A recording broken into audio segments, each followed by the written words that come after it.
in certain situations and I don't have any healer or DPS around me that I'm trying to buff,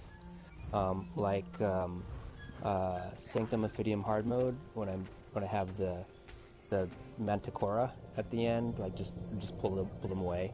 Like when you're just pulling shit away, it's good on even like the axes in VAA, because if you're just solo tanking the axes away from everything. Vet, yeah, Vet Dragon Star.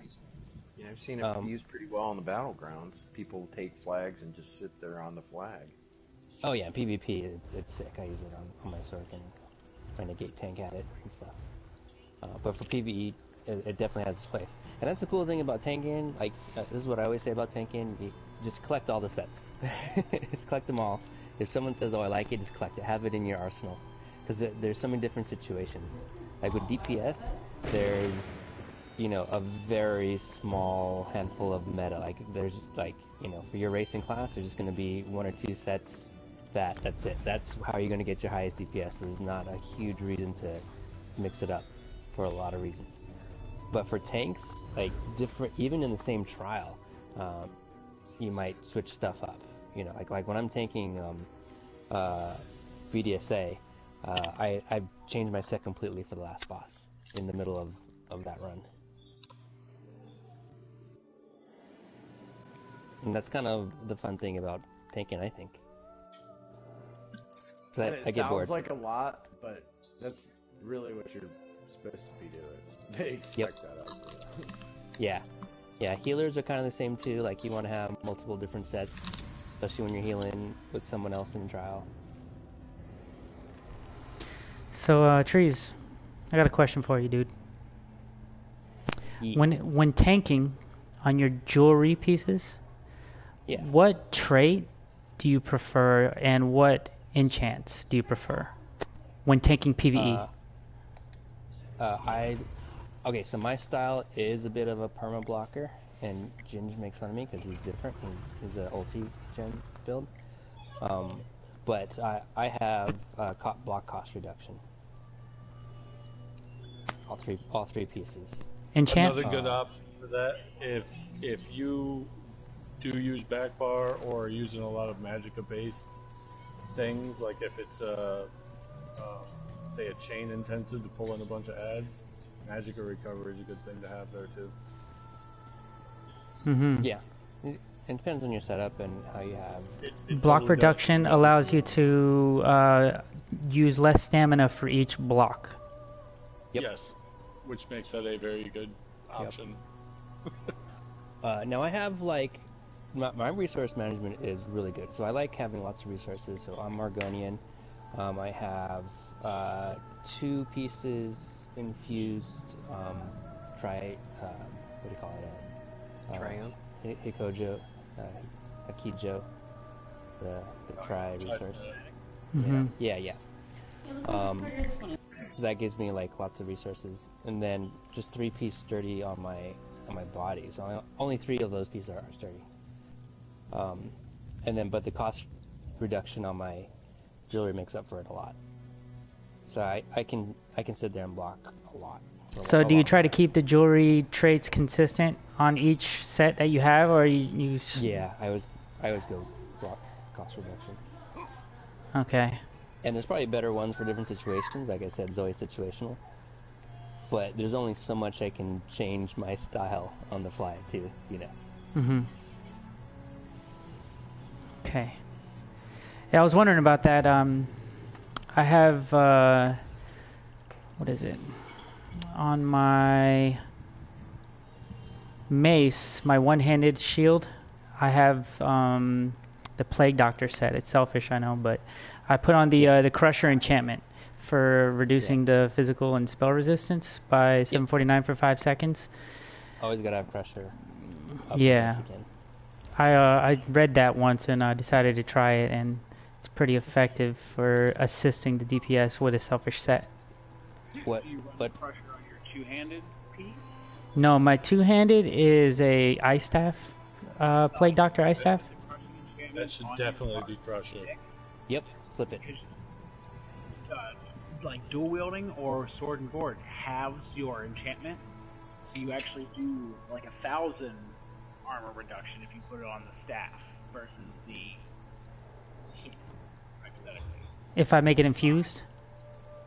Yep, If and you put it on the two-handed Even piece, more if you make it. larger enchantment. Then like put it on the staff, it'll be 1,000. If you put it on a sword, it'll be 700.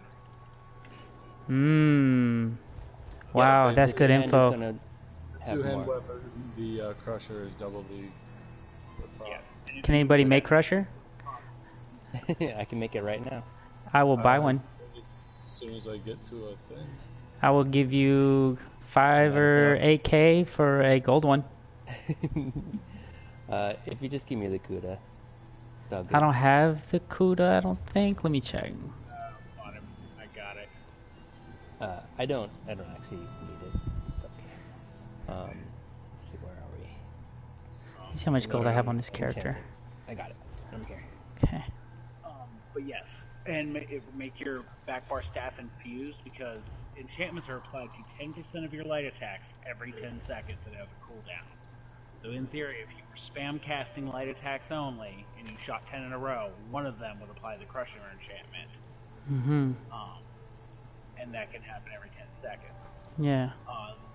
Stuff like Torig's Pact, which will increase that proc chance by 30%, or reduce the cooldown time 30%. So instead of 10 seconds, it'll be 7 seconds. So you can have 100% uptime with Torix. That's the only setup where you can have 100% uptime with Crusher. Cool. If you run Torig's infused and Crusher, and then marry that with Alkosh, in theory, they would be like ass naked monsters. Before Yolna came out, my go-to set was Torix and Alkosh, and I loved it. Oh, Yelna is good. I'm having a hard time adjusting to the amount of HP I now have in Yolna. Like, I'm seriously considering refudging my attributes.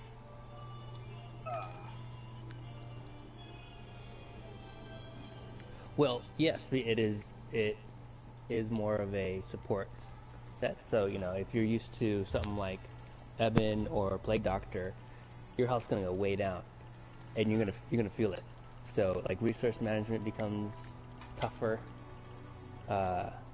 and you gotta rely on your healers and your team and stuff. But that's the thing. Like you're part of a team now, right? So Right. you should be getting better healed. You should be getting buffs from your healer and everything to survive. Which is why I take that shit off when I'm like tanking and I'm pulling that boss away for something. Gotta go selfish again.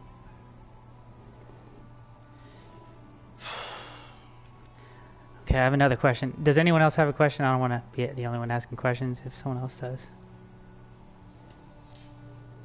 Okay, for the gear, body pieces, do you go all heavy or do you do light and medium for the Undaunted? Depends. I kind of like all heavy. But I honestly haven't found a huge difference. There's a few setups just because of which monster set I happen to have golded out and what I put on. I'll do it like when I run my Lord Warden, and it's more of a tankier, like helping me be tankier, helping everyone be tankier. It's all heavy.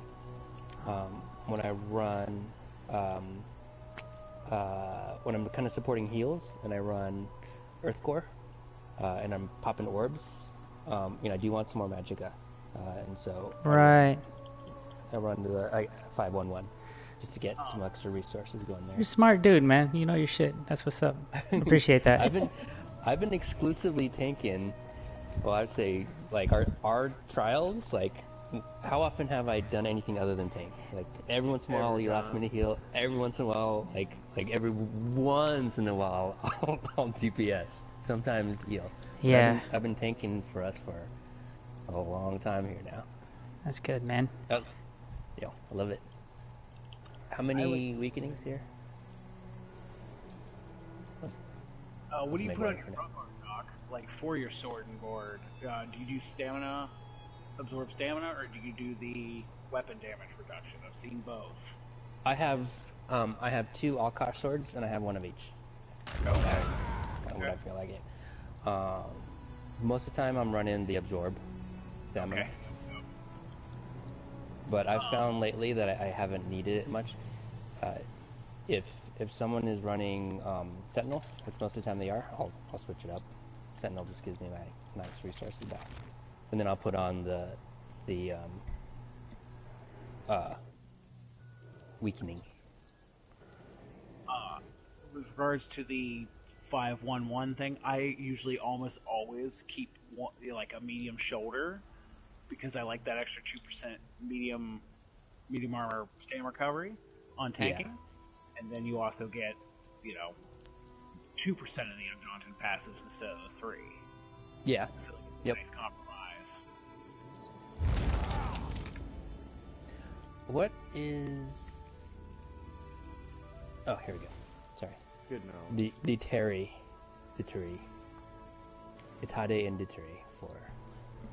Do you also PvP tank? I do. Do you just try to like absorb a shit ton of damage, or you like to try to kill too? Oh, I like to try to kill. So, well, on my heal bot that I made was so tanky and healy, so it didn't really kill much. And that was the Templar, heavy seducer, and transmutation. And then I had 2 other tanks. My negate tank was a killer though, and that was I was running leeching, Braha's curse. Leeching Braha's curse and Thurvulcan. Oh god, Thurvulcan and leeching Braha's curse, like that's all just AOE nastiness, and if you get stuck in my negate, fuck, like you're going down.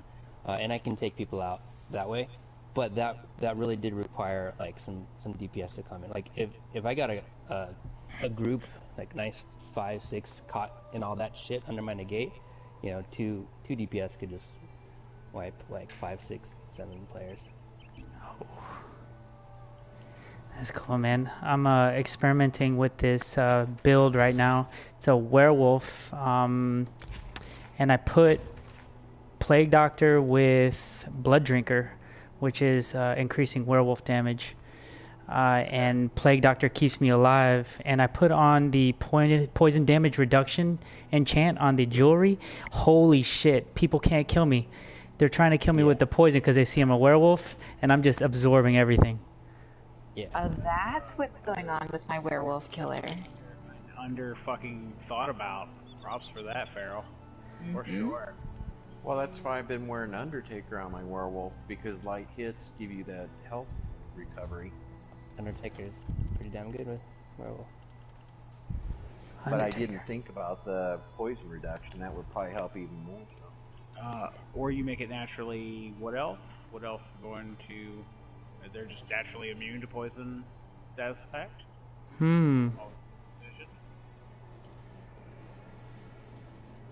Interesting. Still take the flat damage of the poison. Like whatever a snipe hits you for. Oh shit. But you won't be. Snipe automatically applies as a poison tick, but you don't have to deal with that as a what elf. I see.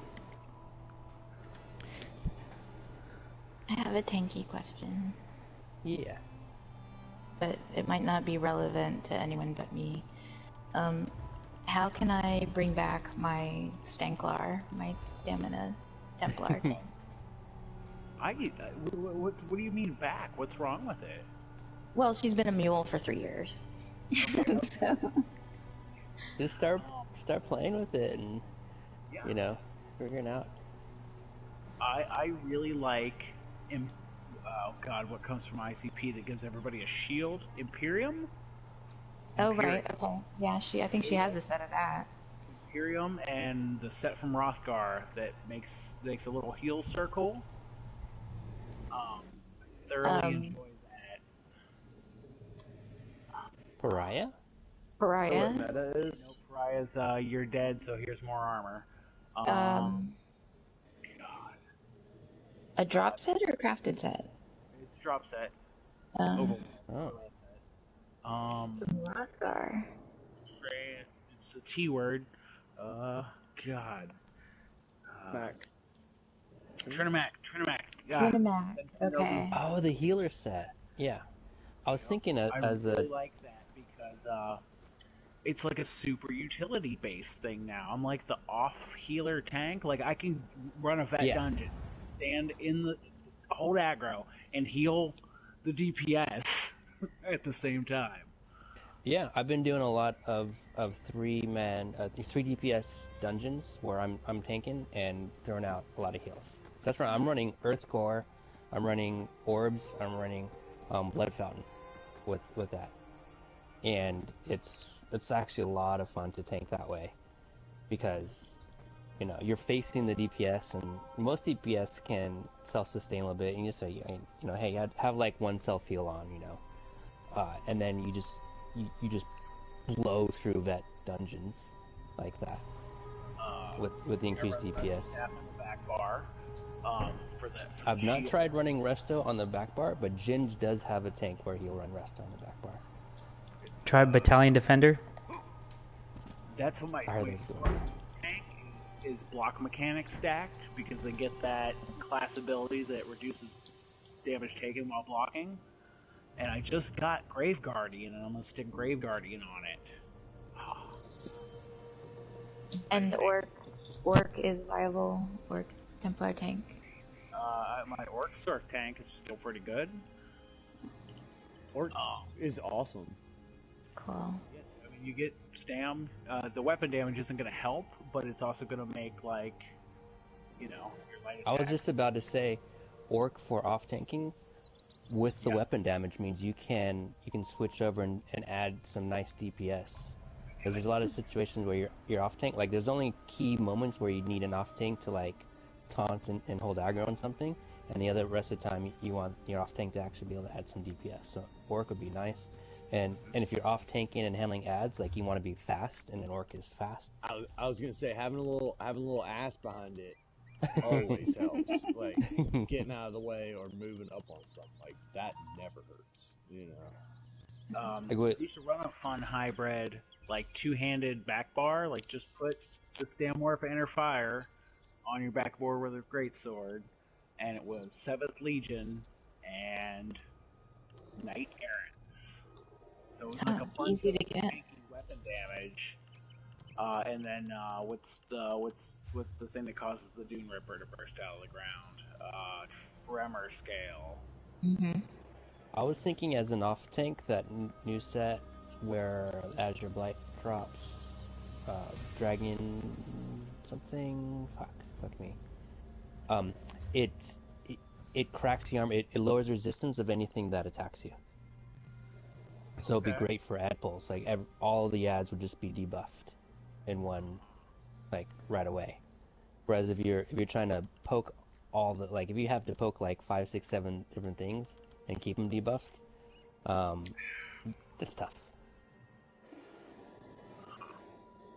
It essentially does what your pokey taunt does. Yeah, what spell were you gonna use to crack them instead? Well, it's a passive on the set, so you wear the set. Let me see if I have one in my bank. I think I'll okay. put them a little bit. It's a new set. It is. It's from Lair Marcelok. No, yeah, Lair Marcelok, I believe. Yeah, the breach, right? Yes, and it's something dragon. No one knows what the fuck I'm talking about. Dragon of Arki or Avac, whatever. Not Akavari dragon. That is the old Dragon Guard. Dragon Guard is from Cyrodiil. No, there's a craftable Dragon Guard, and then there's also a Dragon Guard set that drops somewhere. They've reused the name for a couple different things. In addition to Akaviri Dragon Guard, which is the East March set. Yeah, back to a long conversation ago where you brought up a good point. Like they could have helped us out with the stage, what stage thing. Yeah. That's what they did to people at Bonnery the first year. For real. Dragon's Defilement.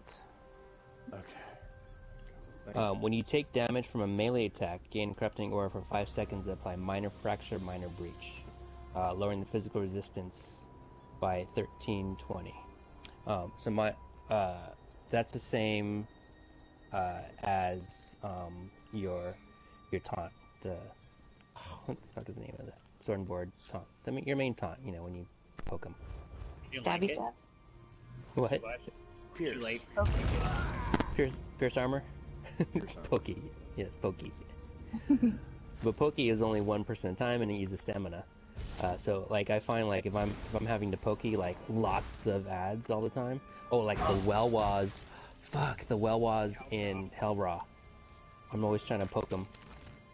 I like Caltrops for that, personally. Oh yeah, yep. Does that debuff? Yep, it's a blanket debuff. Oh, I did not know that. Yeah, there's a morph of Caltrops that cause major fracture. Ah, you love Caltrops, huh? So off tanking, like, you can get creative with that because you want to be able to do DPS. I think Caltrops actually would be great on a off tank to be running.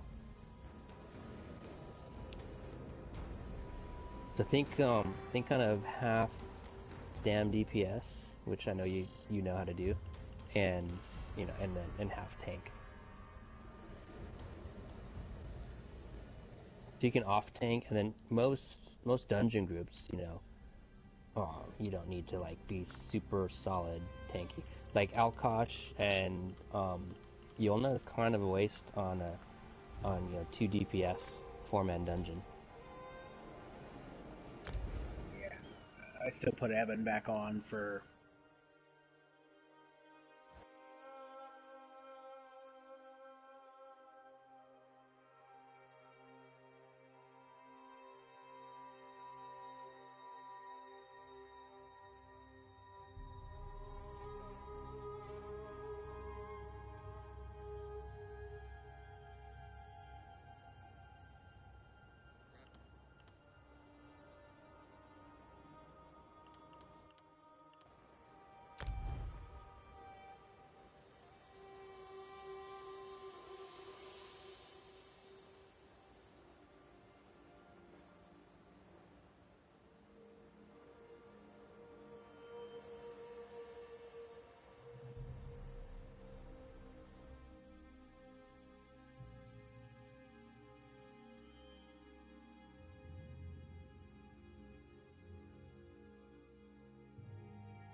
On my actual bag DK. I'd love 20k DPS on my tank.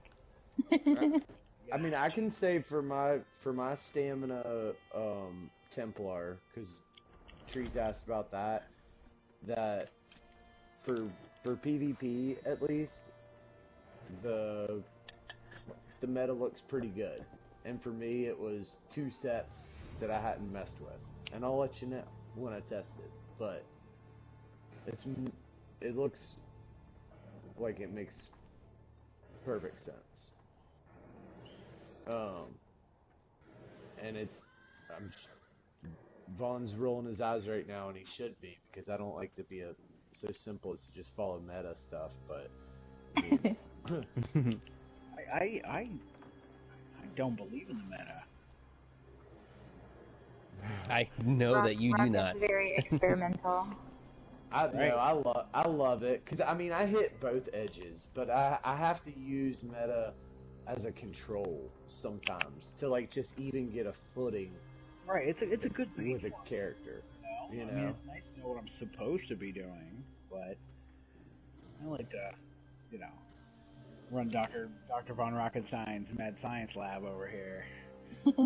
Well, and I mean, you're a very experienced player, and all I'm saying is that, like, you know, if you don't know how to work your alt, but he's like level, you know, now he's champion point or whatever. Like, I like to run some meta stuff so that I don't have to sit there and like get a degree in Templar's skills, you know, and you just sort of get like a good feel of how it works, and you know.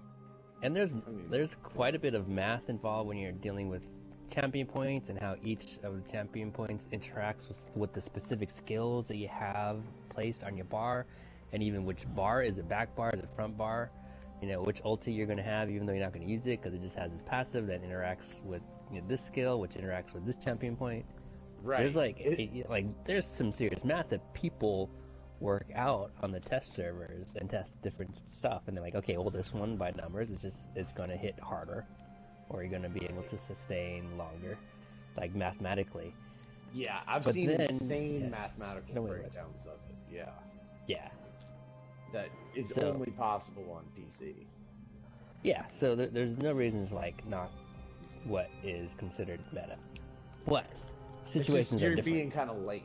But I will say you're not being as lame, and I'll drop it right now. But like, never ever, you know, have a lot of these best ones ever made builds that are like, oh, Slodes is broken right now. You should totally fucking gold that shit out and use it. Yeah. You know. Yeah, I like, rarely go for those either. But see, that's PvP too. PvP is a little different.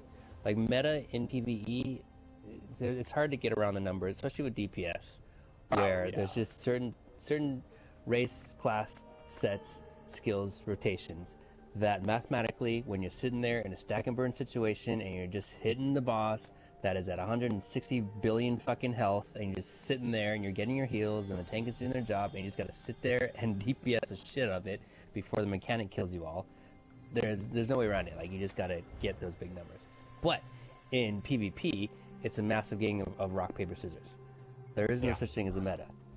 You know, one person's like awesome build is going to have a weak point, and someone's going to be able to exploit it. So have at it. That's for like theory crafting and just creative builds. You know, can be awesome. I have a question. Yes. What the hell is my spell damage supposed to be at being a sword? So, kind of like what we're talking about here. There's different sets and setups where, you know, it's gonna be certain numbers. If you have, you know, if you have a proc set, or you have something that like, you know, Burning Spell Weave is a great set, for example, that increases your spell damage, but only by doing fire damage. And then your spell damage gets bumped up. So, you know, if you have lower spell damage, but it procs often with something like Burning Spell Weave, your numbers are gonna be different. So I wouldn't worry too much about that.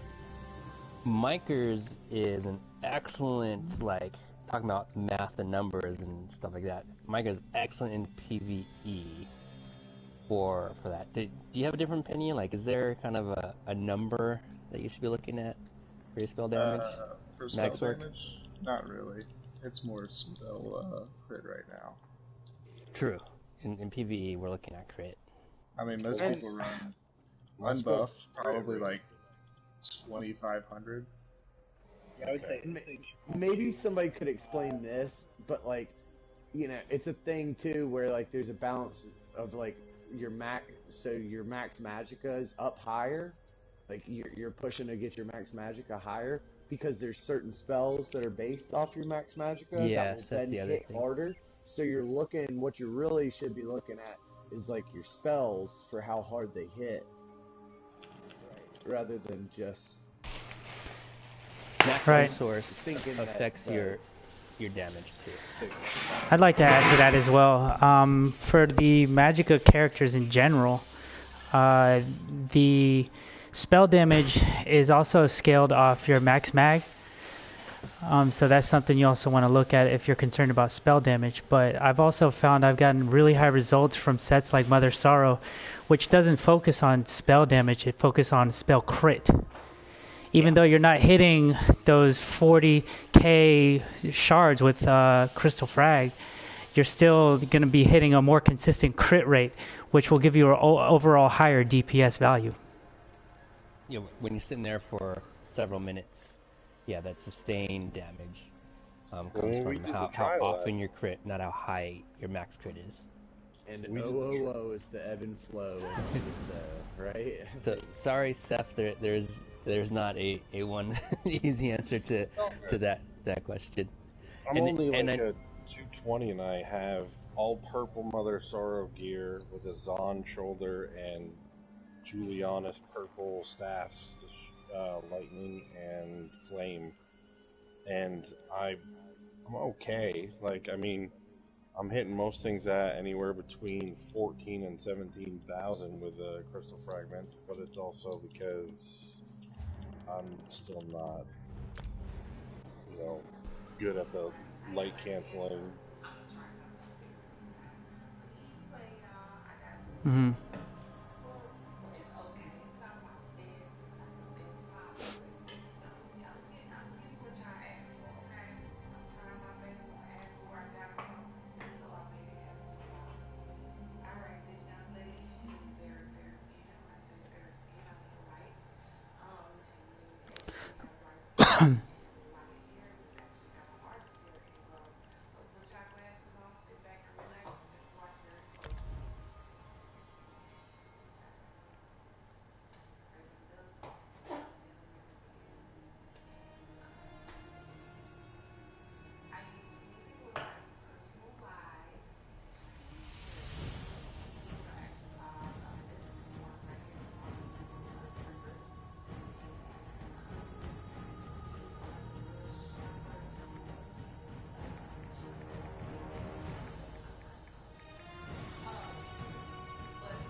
If We you can travel to Seth. Alright, give me a sec though, because my buddy just invited me to party chat or something, so I'm just gonna go let him know what the hell I'm gonna do. You can invite your buddy too, that's pretty chill. Alright, sounds good. I actually was just sitting here beating the dummy down as it was over in Tro's place. Oh. Come on over here and can maybe help with a little demo on, DPS testing. I mean, yeah, I mean, I'm on my Sork, but I'm on a PvE too. I'm on a Sork right now too. I'm at 2338 unbuffed spell damage. Oh, you're on a PvE DPS Max Sork? Max Sork at the moment, yes. Right now I'm currently using Sororia, Grundwolf for the 2-piece monster, Maelstrom, and War Maiden for staff and jewelry pieces. Whoa! Blast from the past! Wait, that one again? And that's working for you. I heard War Maiden. Yep, I did. Yeah, staff and jewelry War Maiden with Sororia.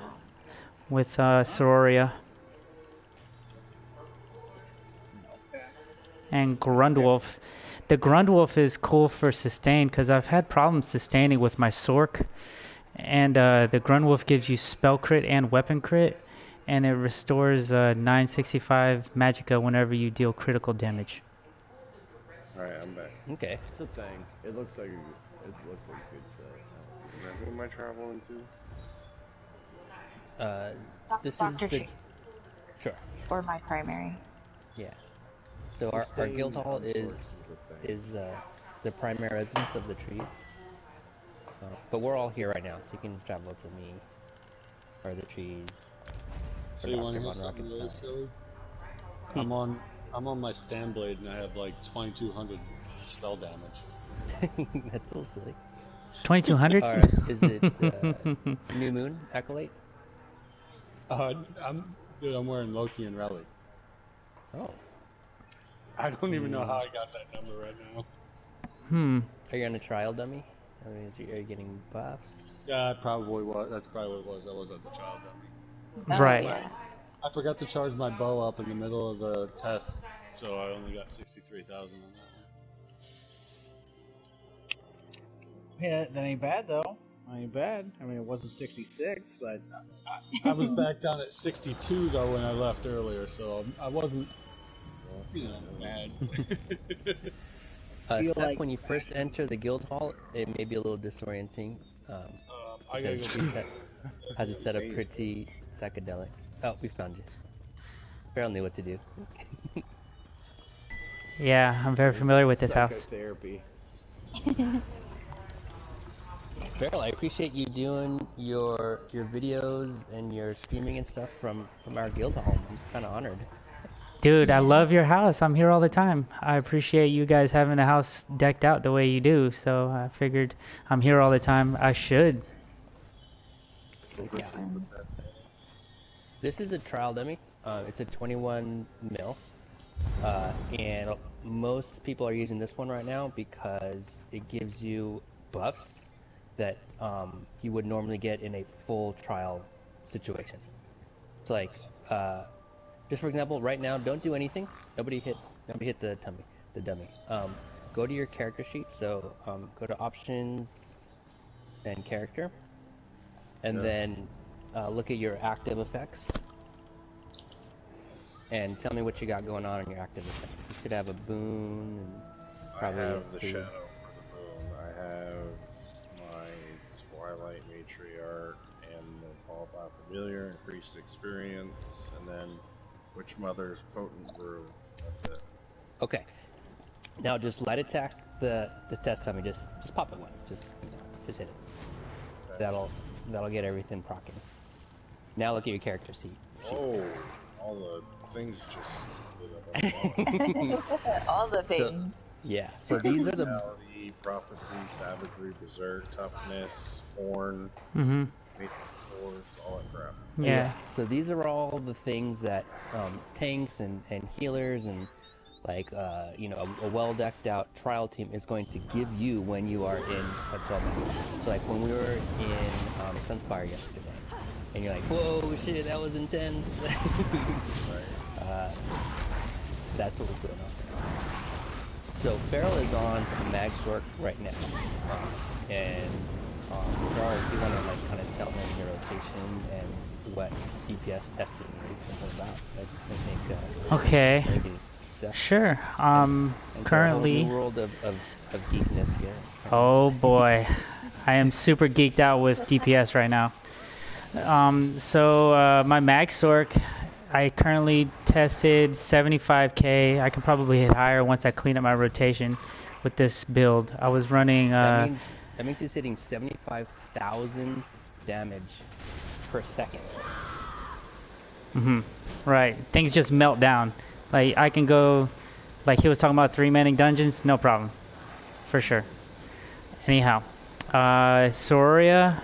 Right now with the War Maiden and Grunwolf is what I'm currently running, but for 75k, that wasn't what I was running.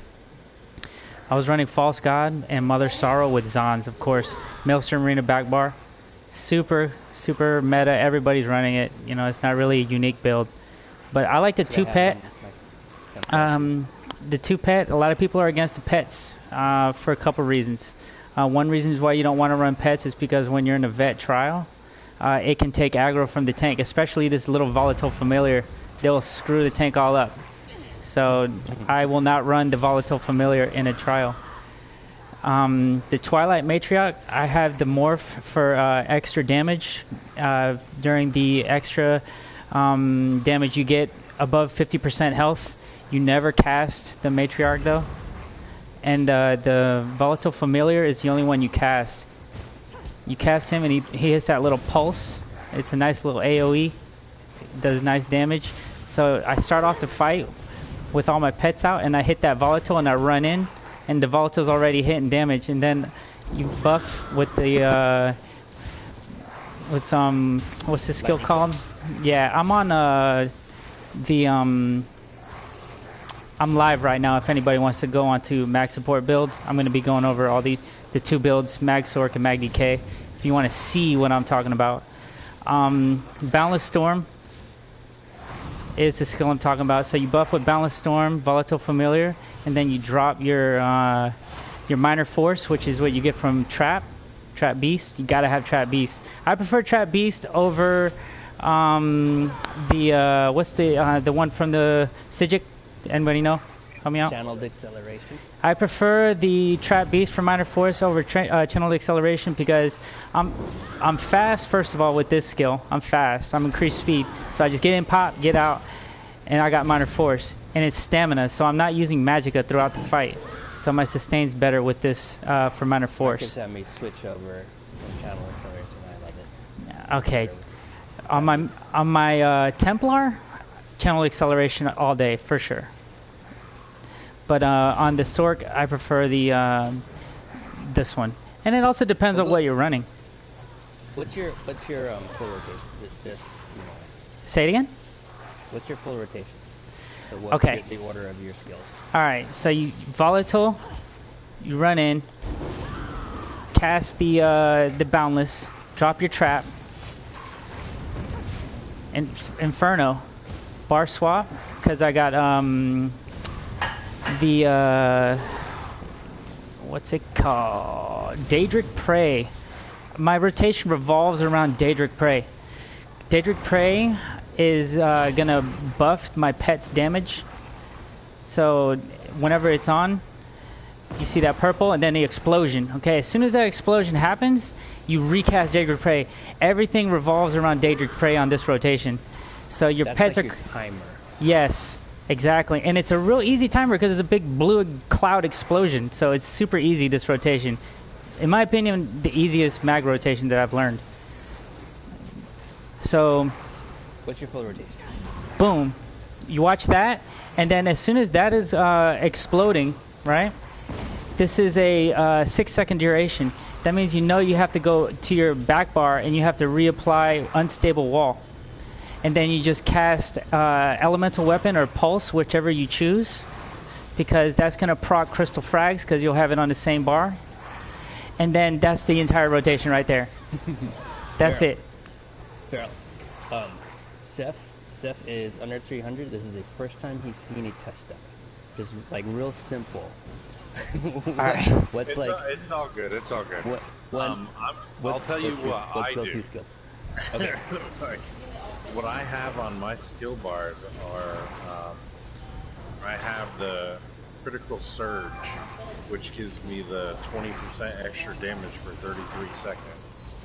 And then I have Daedric Prey also, with both pets out. I actually wasn't using the Twilight Matriarch for the longest time. I was using an AoE where you put your lightning stick up in the air and it just shoots out in a circle and kill all the AoE. I see that more in PvP. Right, and then I have Crystal Fragments also, and Storm the Atronaut for my ultimate. And on the back bar, I just started playing around with Firestorm for my ultimate, which is kind of weird. But I have the Flame Pulsar, maybe with the lightning staff, stick it up into the flame. Okay. Then I have Dark Conversion in case I get in trouble and need to heal myself. Okay. And then I have Unstable Wall of Fire, and then Empowered Ward 3, which gives me a shield, absorb damage. Okay. That's pretty good for survivability. You know, because healing and shields, that's gonna help you stay alive, and it doesn't. If you're hitting 50k is still better than 0k when you're dead. So yeah. I don't blame you for running those skills. This setup questing, when you're solo questing or even in PvP, you want to be more well-rounded like that. Yeah. When you're in a trial, which is what Feral is like. Yeah. You know, really. I'm trial ready. Yes. Here. It's called being a glass cannon. You are super squishy.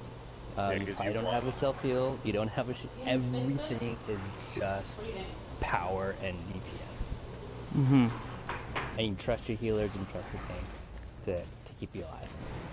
So for you, I took a screenshot of my rotation of skills, and I uploaded on MagBuild support on Discord. That way you can refer to it rather than trying to memorize what I'm telling you right now. But it's Volatile Familiar to start the fight, Boundless. Then I drop the ultimate because you want to have the ultimate ready for this parse. That way you maximize your DPS. Then you run in, drop Trap, Light Attack, Weave, drop Wall of Elements. Well, actually, no, Unstable Wall. I used to run Wall of Elements, but they reduced the cost of Wall of Elements and Unstable Wall, so I can run Unstable again because it's higher DPS. Let's talk about Light Attack, Weaving, and Animation Cancel. That is the skill you have to practice. Even if you have the rotation and you have the right gear, you're not going to be hitting big numbers unless you get the timing of your light attacks and animation. Okay. Light attack weaving takes patience because you have to allow the animation. For example, everybody's afraid of using elemental because it's hard to use the light attack in between each cast of elemental. So elemental, I cast it, I charge it back, and he brings it in. And here, I'll let you hear. Can you hear my remote? Can you hear it? That's literally how fast I'm hitting the remote during the entire parse. So that full 5 minutes, it's a constant. I have to find the rhythm, and then when you see the spell cast, you wait for your light attack to come out, then you cast the spell again. That flag sucks. Yep. If you go look at the DPS breakdowns that PC players are allowed to display, unfortunately us console players are very limited on what kind of add-ons we have. Like 60 to 50% of their damage on their parse is light attacks. So if you're really trying to improve your DPS in dungeons, PvP, everything revolves around light attack weaving. This is a fundamental benefit of being an ESO player. It's also unique to ESO. I don't think it's ever been in an MMO before, light attack weaving. So learning to do that will really change your style of DPS, and you could even do it with tanking and healing. Like I light attack weave with my healer. It's a lot of fun. Oh, I light attack weave with even on my tank. I'll light attack. I got a question for you in the light attack realm. How are things like in Q, like from the Civic line, where it, or like these skills that will up like your next light attack. I mean, how is that advantageous thing that you would have to? Oh, on my Templar, when I was weaving what's the name of that? The skill. It's an awkward skill. Let me put it on.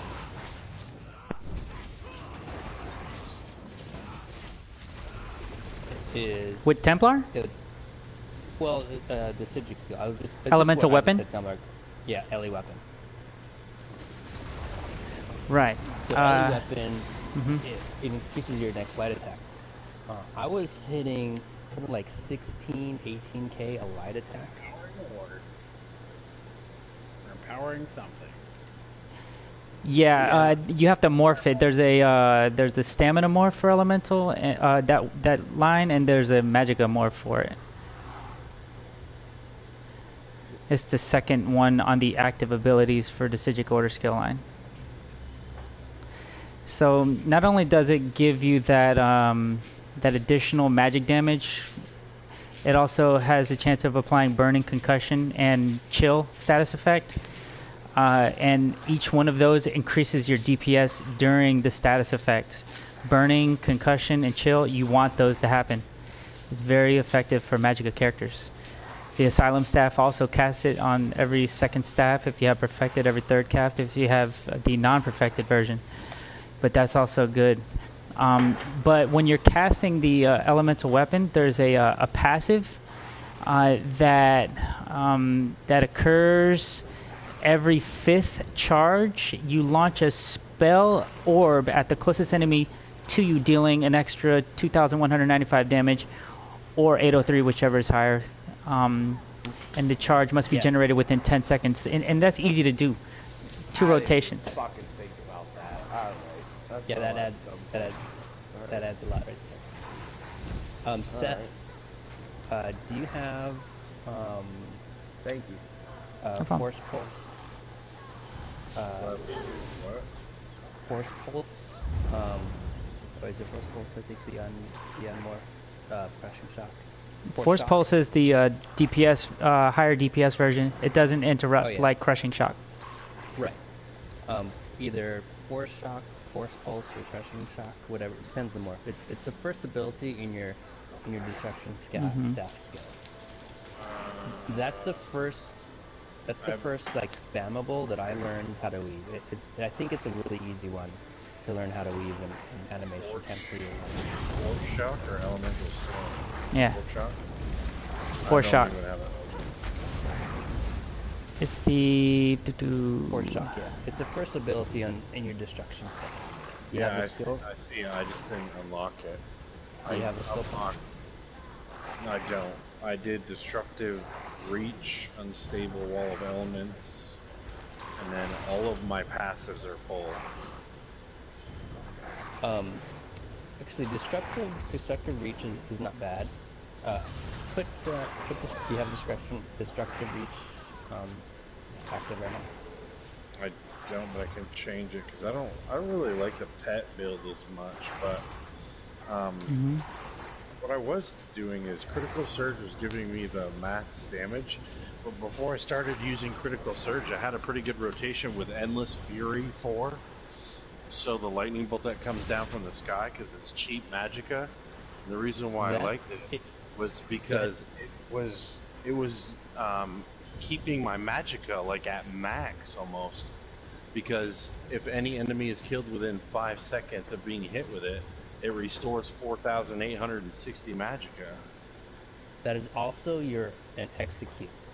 And that's a whole other DPS conversation, but if you read the skill text on that one, it does more damage when a player is in low health. Yeah, 20% health. Yeah. So when if you recall, when I was calling out execute when we were on the trials, that was to like in case the DPS wasn't looking at the numbers, because sometimes it is not out. That's to let them know that we're an execute, and if they have an execute, you actually change your rotation a little bit in execute phase. Some executes are 25, some are 20. So usually at 20%, I'll call execute. If you want to switch your skills up, you should put your pets away so that you're not hitting the box. And right. You'll come out. You know how to put your... I don't know how to unsummon them, no. Go to your character sheet and you hit square.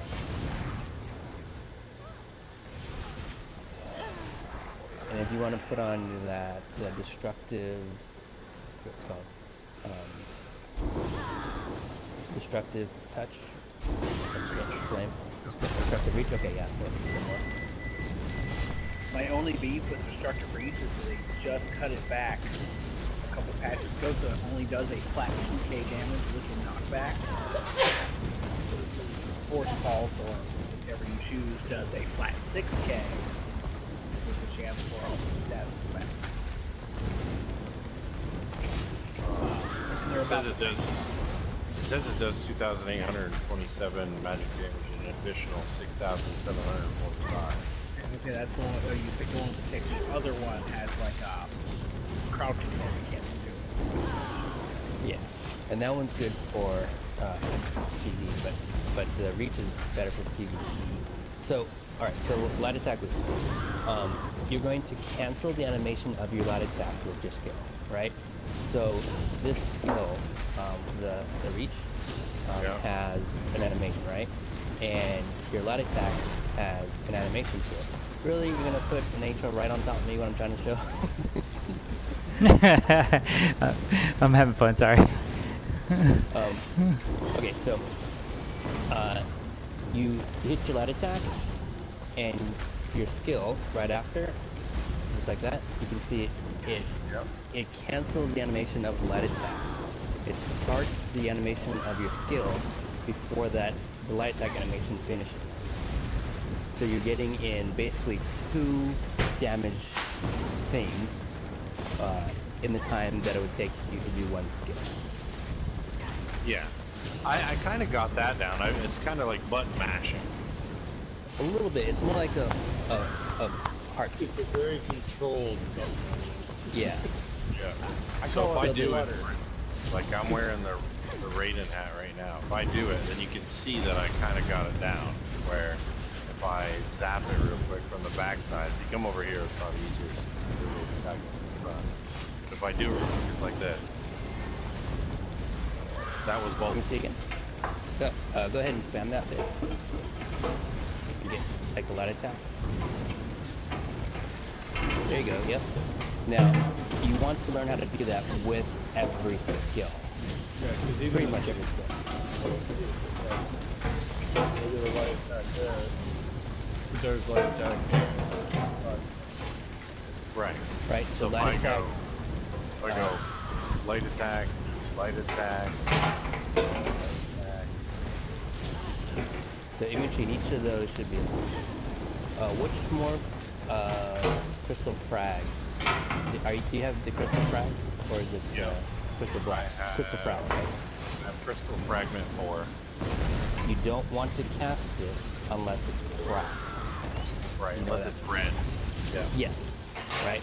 So you light attack in between them. So right now I have it active. So light attack and frag. Right. Oops. Light attack frag. Right. So light attack reach. Light attack reach. That's like my spammable. And then here I have my frag.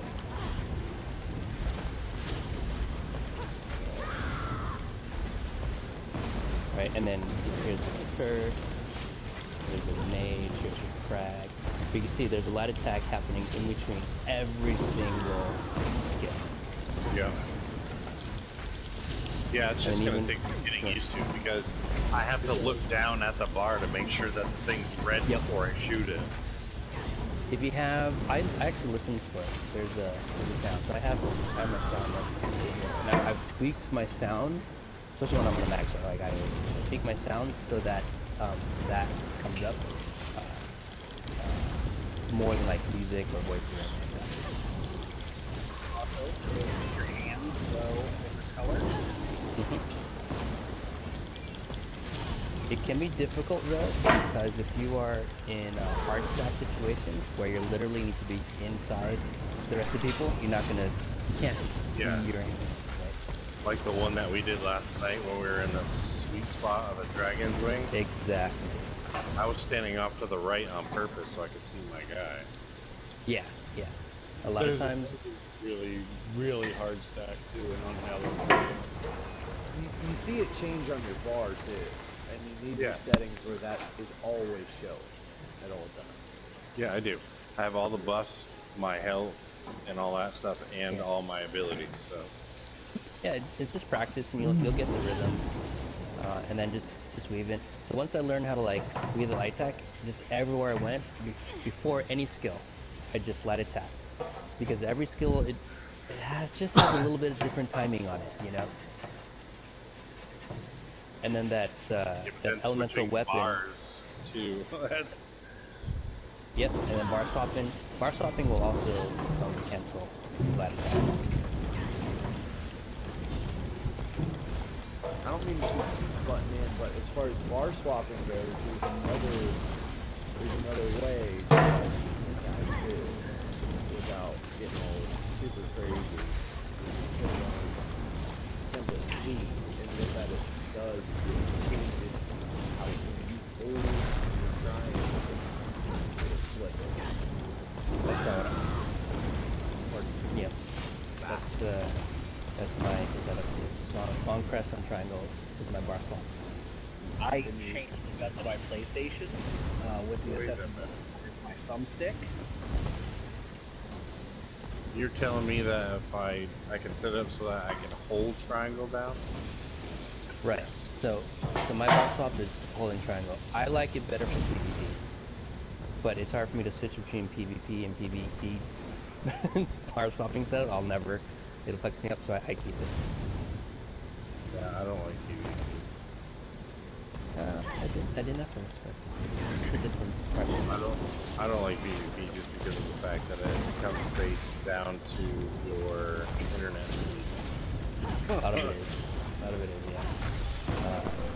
We actually have trouble playing in Grey Host server. Playing If you want a fair fight, but in any case, you go into battlegrounds for champion points aren't there's no lag, and that's a great way to just work on fighting skills. I love Imperial City, which is like half PvE, half PvP. So the pet rotation is really not that good? On paper, it hits hardest. It does hit harder than non-pet, but there's certain situations where pets are like pretty much frowned upon. And if you have like everyone with the pet build, it's going to be a mess during trials. Yeah. So I've been on trial teams where they've said like no more than one pet build can be on the team. My group won't even allow pets, so I don't run pets. But the 4-man content, all those four-man, Oh yeah. dude, you destroy it, man. You wreck it. Yep. Yep. Sorry.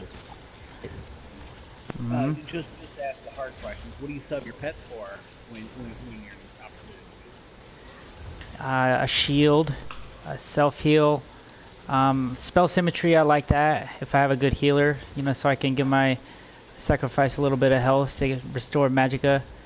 Bound Aegis, and then I execute Mage's Wrath. So it's the older patch, but I substitute with the rune from Scalding? Guild. Yeah, the mage skill line, and the soul trap. So that's extra DPS. One's a dot, one's a nice little. I think they're both dots, right? Because the mage one does fire damage. And it also gives you that passive from the mage's skill for extra magicka. Yes. So, yeah. I see a lot of people with single bar Bound Aegis just for the max mag. And I just can't justify that because I feel like I bar swap so much that I don't recover that 8%, something like that. I don't know, it just feels so unnecessary, I guess. Well, you put that on your front bar where your spammable, your C-frag, and your execute is on. Yep. And your back bar is just applying buffs and dots. Right, because remember, Bound Aegis increases max mag, and magicka is scaled off the max mag. So if you just have it on the front, you're still going to hit harder. I see the logic. Okay, the magic doesn't have to exist for resource purposes. It just has to exist for mathematic purposes. For the damage. Yes, it's for the damage, not the resource. Exactly. So your C-frag's going to hit hard, your spammable's going to be hitting hard, your execute's going to be hitting harder. See, I have Mage Light for back double slotted on my mag PK because every time I bar swap, I'd watch that 4K shrink off there, and I'm like, ugh. Right, yeah, and you may not ever see that max mag benefit, except unless you're like closely watching the numbers, but it's there. Okay. No, I mean it's super helpful. I think an easy one to see where the max magicka is, an easy set to see how it works is with the necropose. Oh yeah, that hits really hard. in Crafty Alfiq. I ran Seducer and Crafty Alfiq on a PvP. A heavy Seducer with Crafty Alfiq, and I was hitting really hard. And I had, Steph, you're asking about spell damage. That is the recovery set and the max mag set. There's no spell damage on it, and I was hitting really hard. Like spell damage, I think was like 1500. It didn't matter because I had so much recovery, so I could just spam whatever the fuck I wanted. Had huge mag pool. It hit hard because of that big mag pool. Never ran out of resources. I could spam my shield for days. I was a heavy Seducer, so I had a big shield. It was awesome in PvP. See, I mean, when you say your spell damage, like, with all the buffs that are on me right now because of attacking that thing, it says 2302, but usually I'm sitting at about 18 to 1900, and then I hit my critical surge and it jumps me up to 2137 spell damage at 55.4 crit. Yeah. You're getting major sorcery. Yeah. So you don't. So in this trial, like with this trial dummy, if you hit your crit surge, it wouldn't actually increase anything because you're already getting that buff from the trial. But if I'm doing PvE stuff though, then I mean, I don't know. I'm having no problems killing stuff, but I can't like solo a world boss. Right. So that's just like You're supposed to be able to. Well, I see a lot of people do it. Yeah, I did it today.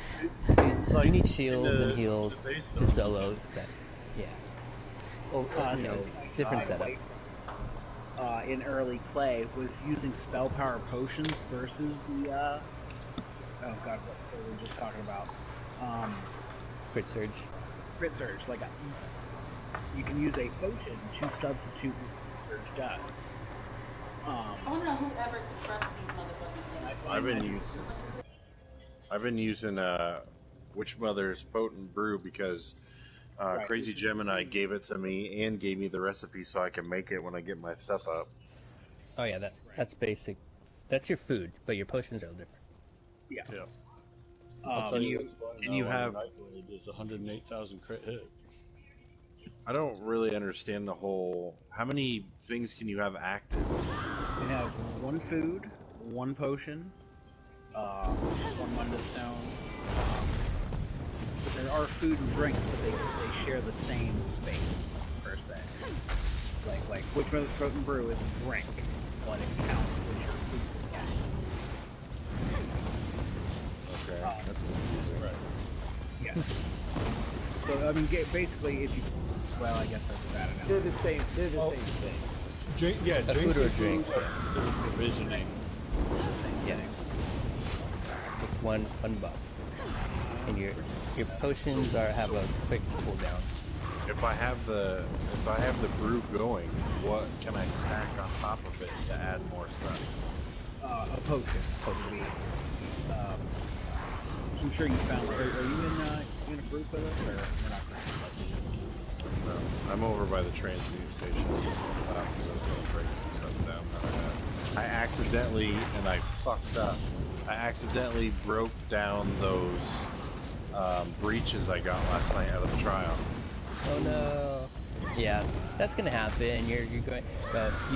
If you get something good that you want, lock it. Do you know how to lock your gear? You don't. No. Oh yeah. You can go into. You can do it right at the crafting station. Or it's safer to do in your inventory or your bank. Like right after a trial, just open a bank, or if you don't have a banker, ask someone to pull out the banker, and then in that menu, you can lock your items. That's gonna be a whole game changer for you. You can't do it from your regular inventory? Press triangle, and it'll give you a bunch of options you can do to your gear. That's also how you repair your gear with repair kits. You can buy. Oh, I see it. Okay. Like every Can you time do? die. Go ahead. Can you do it with stuff that? Oh yeah, you can. Okay, cool. That's good to know. Mm-hmm. Here, trade with me real quick. I'll let stack first.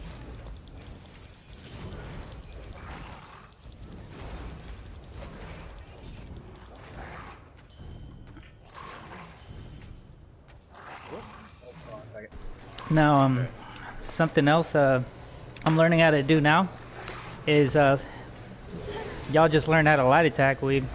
Well, there's light attack bash weaving now that I learned how to do.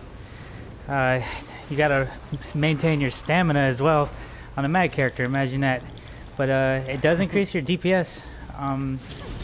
You basically light attack, cast a skill, and then interrupt it with a bash.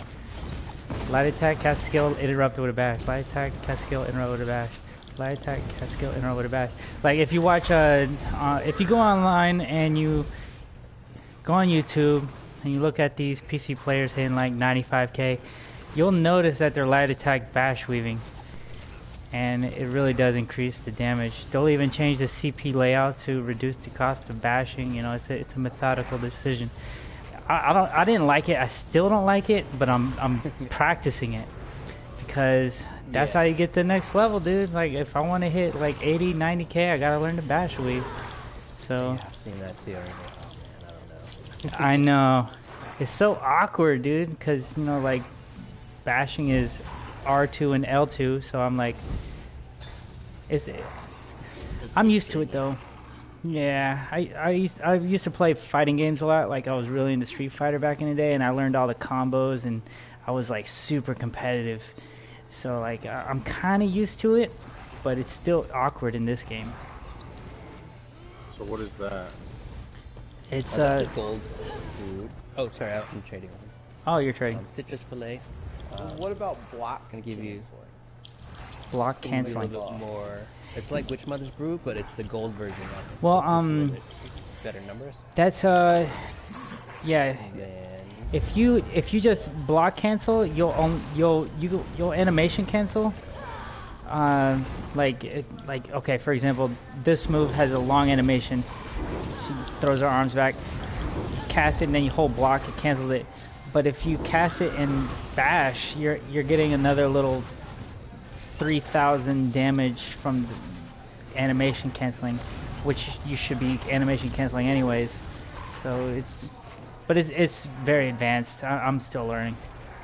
Well, like, what do you think about like in PvP, like where say like with your back bar, you gotta hit like a couple buffs real quick, throwing in that in between.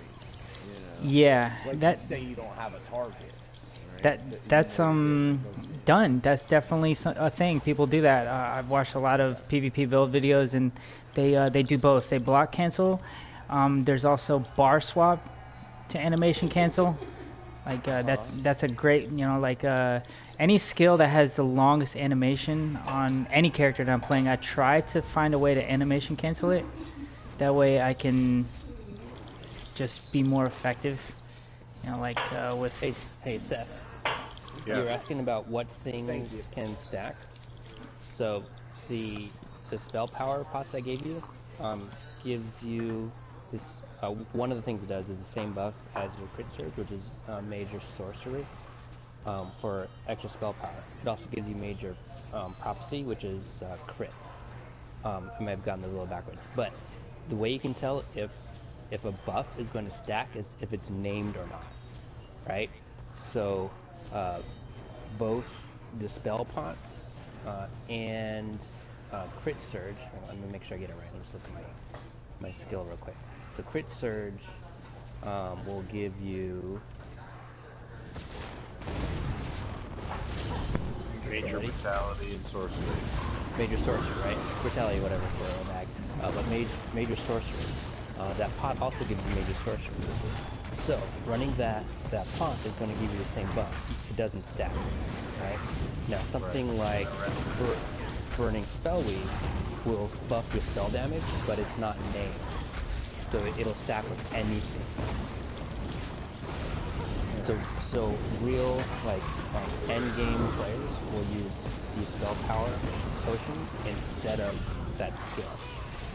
It's much more expensive. I mean, these are expensive potions to like be burning through.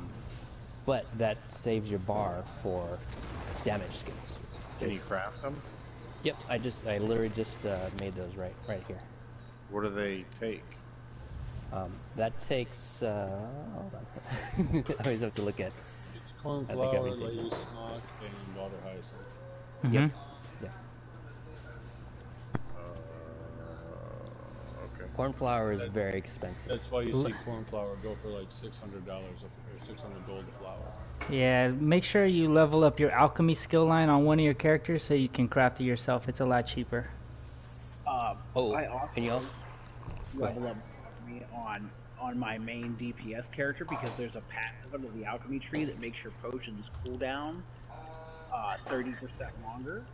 Yes. So that means when you drink a potion, it will continue to buff you for 47 seconds, and you can drink another potion every 45 seconds. I read that in some video or whatever, and you want to put them all in medicinal use or whatever. Medicinal use, yes. 30% longer.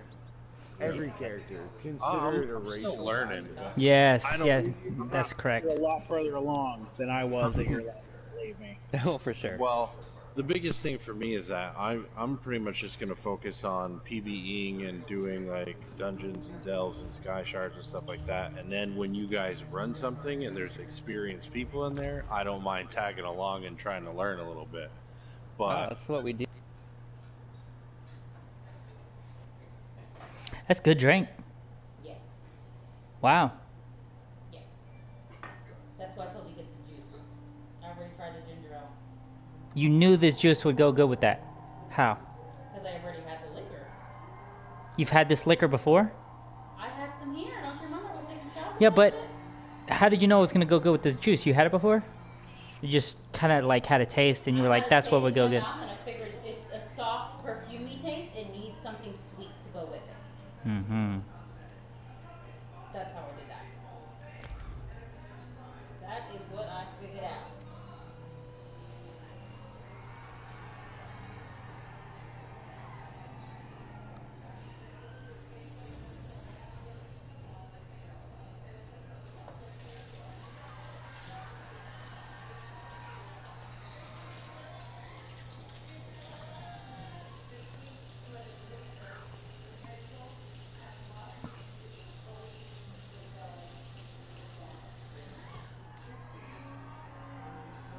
It's very good. Hmm.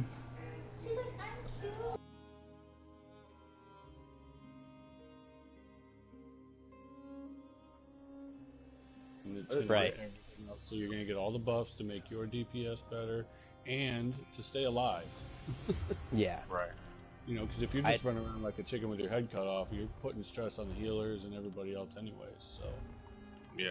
And one of the It's common fairly common to have your tank be the, like, kind of leading things up. Like, one of your more experienced of the group. they control the fight. My buddy's got a Templar healer. My buddy's got a Templar healer, and he gets so frustrated because he's like, if you guys don't stay together, I can't heal everybody. And I'm like, dude, if I don't move, I'm gonna die. So, yeah, there's points where, I mean, you got to trust your healers to an extent too. Not saying they're all going to be great. You know, obviously, if I'm ever your healer, do whatever you got to do because you're on your own. right. That's why I have that heal on my back bar. In case I get into a jam, I can do it myself. Yep. I have one too. On my I love that dark conversion spell because I don't have any stamina abilities because I'm a magicka based character, so therefore it restores 8,090 health, 3,600 magicka instantly. Yeah. And there's gonna be a difference between what is most efficient and best to be doing when you're running with pug groups, and then when you're running with like your friends where people are like specifically set out to be like what they're doing. Right. You know? Yeah, I purchased 3 more months of the subscription and stuff, and I got myself a nice little non-combat pet that I wanted. Nice. Yeah, I'm a big cat fan, so I got my Moonlight Cinch Tiger. What's another ESO life hack, y'all? Give me some more. I've already heard some good ones tonight. Yeah, I'm what on about my the outfits? Sork now, Brooklyn. I'm on the PvP Sork. I'm I'm still used to trying. battling my Templar in the duels that we've had. But I'm seasoned with my Sork. Sorry. Okay, I got one. Should I be saving my fucking trowel shoulders? Cause shit's gonna get fucking screwball here soon. I do. I do, but Maybe. I mean, I with the don't addition of use One most Piece of them. sets, it's really hard to say how the game's gonna change, or you know, we're gonna have an incredible amount of variety we've never had before.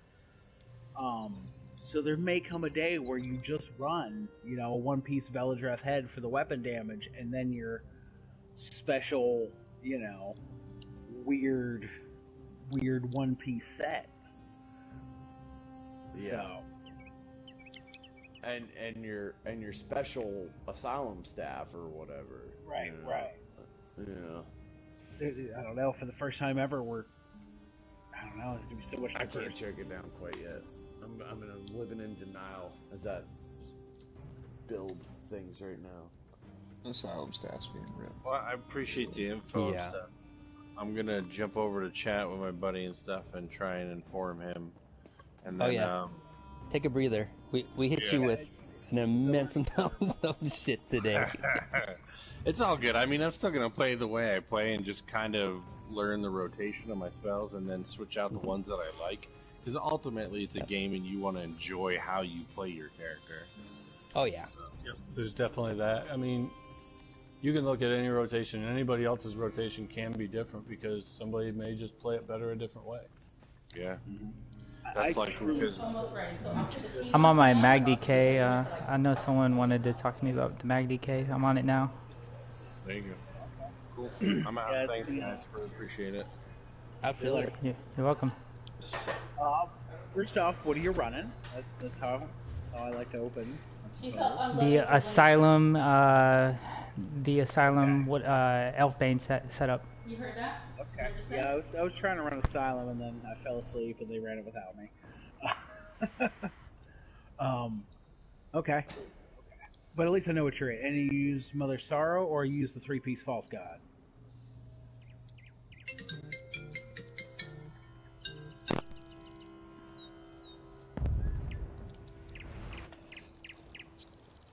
Littering and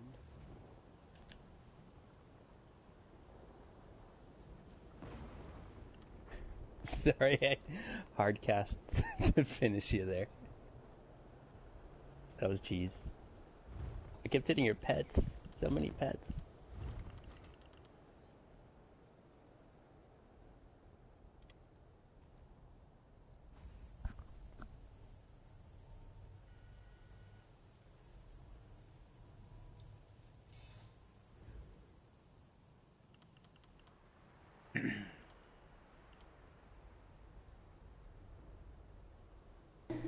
Hey, sorry, I had to talk to the love of my life for a second. Hold on.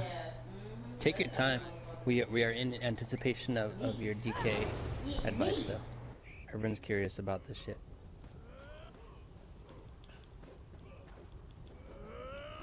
In the meantime, if anyone wants to challenge me to a duel, I'd be happy to oblige.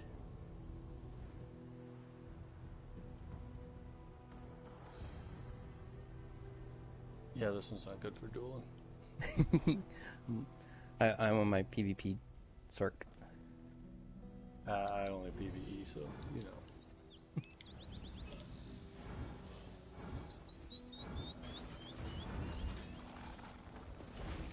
Someday, maybe. I just started running Engine Guardian. Get used to it. It's fun. I like it. I'm about to cut the regen down a lot. Really? I think it's 1,000 something right now. It's about to be 500. Which is kind of on that with other sustain sets. You know you can CC that fucking thing? I had no idea.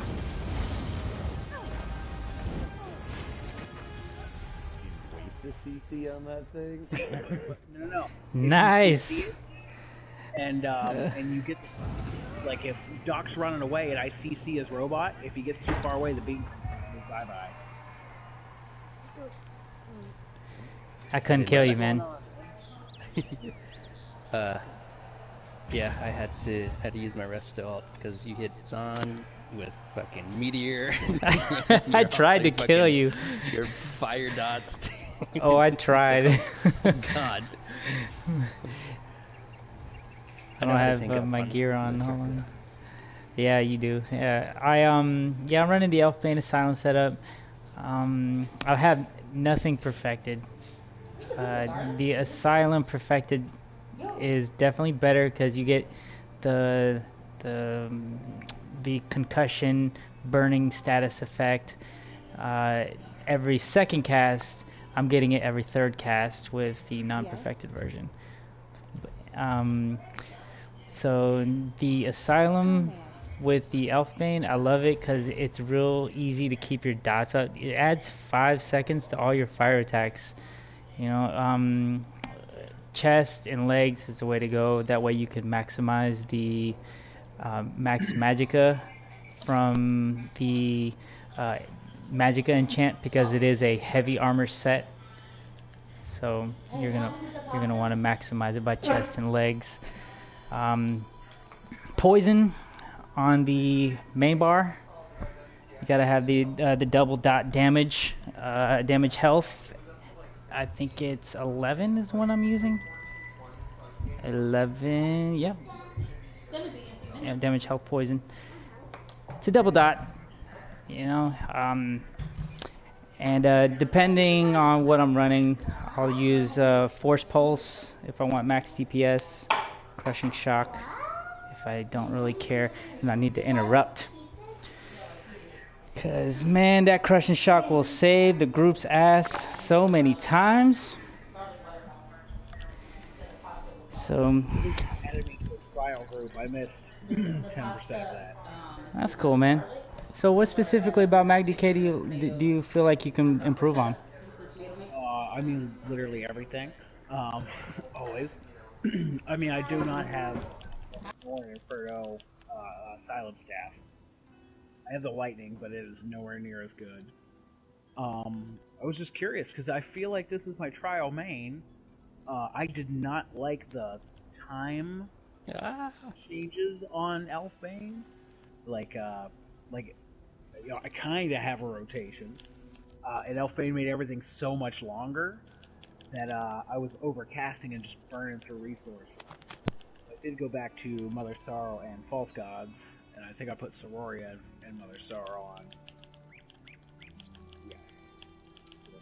So when you learned about the Elfbane setup, did you learn from watching another person who used it? Or Ginge hit me too long before the patch. He was like, "Get yourself some Elfbane because it's gonna be great." It's gonna be meta. It is meta, right. Yeah. So I had it the day Harrowstorm dropped. I was already ready. But he informed me about the you're gonna you take all of it out? piece other Okay, sets. I'm gonna put Like, butter. with it. As a matter of fact, can you go ahead and start melting the butter in it?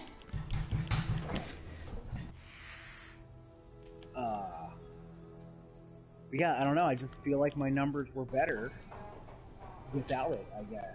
I mean, I do have zones. Okay. So, you know what I can suggest is when overcasting, your sustain is going to be hurt, and you already know. So, make sure that you go into your combat settings. If you don't already have the... Hold on, I'll verify it. It is under combat, outgoing damage over time. You want to make sure that's on, so you're seeing all of your outgoing damage over time on your screen. This is a visible indication of what you have on the enemy. That way you don't overcast it. You know, watching that countdown, usually when I see the skill has 2 seconds left, that's when I'm thinking, okay, I need to cast that skill. Maximum uptime, maximum DPS. Overcasting, that's gonna hurt you. Wait a second. So, you mean on my buff bar, like when I lay down my unstable wall, what am I looking for exactly? Like, what is counting down? Like the little Okay, unstable wall is not going to be counted down. There is other skills that will let you know. Let's say, let's look at unstable real quick. With Elfbane, unstable wall has a 15-second duration. So does your Flames of Oblivion. Flames of Oblivion is a self buff that will be indicated. You see the little icon for Flames of Oblivion. So when you see Flames of Oblivion has 2 seconds left, you know, okay, my Wall of Elements is about to expire as well, because they line up. Okay. So see, that's where I struggle, because I'm absolutely like doing what I think is 8 seconds or 10 seconds for Wall of Elements, and then I cast it, I watch it explode. I'm like, crap. Right. So with the Elfbane setup, you're going to use all the flame attacks that a DK has. Burning Embers, that's 19 seconds. You got Eruption, that's 24 seconds. Engulfing Flames, 19 seconds. So with overcasting, you want to make sure that you watch the one that expires the soonest. Okay. So that way you know, okay, this one just expired, so the other skills that I casted afterwards are going to be expiring soon as well. So you make sure it's a countdown rotation that you just make sure you don't overcast, and then you maximize your DPS by keeping it up and also using your spammable, whether if it's elemental or force pulse. With this build, it's going to be force pulse or crushing. And that's where the burn comes in, because you lay down your dots. Yeah, you'll see stuff burn down if you can keep your dots down, but that crazy burn comes from being able to keep your dots up and being able to hit your spammables simultaneously while those dots are still active, and keeping them active and not overcasting. But oh shit! Whew. Yeah. That was epic. Are you fighting over there? I'm missing it. Sorry, that was like a 10-minute duel. Shit. Maxork v Maxork. Damn it. Petville versus Non. Who you fighting? Brooklyn? Yeah. Alright, let's see this. You gonna fight again? I wanna see you fight again. Why not? Let's do it one more time. I know he's good with the sword. God. That was intense. I beat him a couple of times in a row, and then you switched something up. So, not sure what. Oh, you went one pet instead of 2. With the DK, man, and the Elfbane setup, you don't even have to have gold. And what race are you, by the way? Dark Elf. Nice. I'm buffed before with LPB skills. Dark Elf is good. Just do the 3-piece False Gods? For Minor Slayer. Okay. Okay. 3-piece False God. Divine everything. Zon. Oh, get Lambris. Do you have Lambris? I do. Is it better than Zon? Well, I don't know if you read the PTS notes for the latest. Right. And with the flame damage, time increase with Elfbane is going to also be increased with Lambris. Yeah. Pretty, and the damage is being buffed on Lambris as well. So that might be better than Scoria on the next update. You'll pay. Oh, he saved himself with that resto. I saw that. That was well timed. I want to resto. No, that was Doc. I saw him. Yep. Definitely more of a sustained build than what than what Brooklyn is rocking. What is it? I think it's the health recovery is getting nerfed on the on your monster set there. Yeah, on the Energy Guardian. This is really the first time I've even done much with Energy Guardian. Are just overpowered.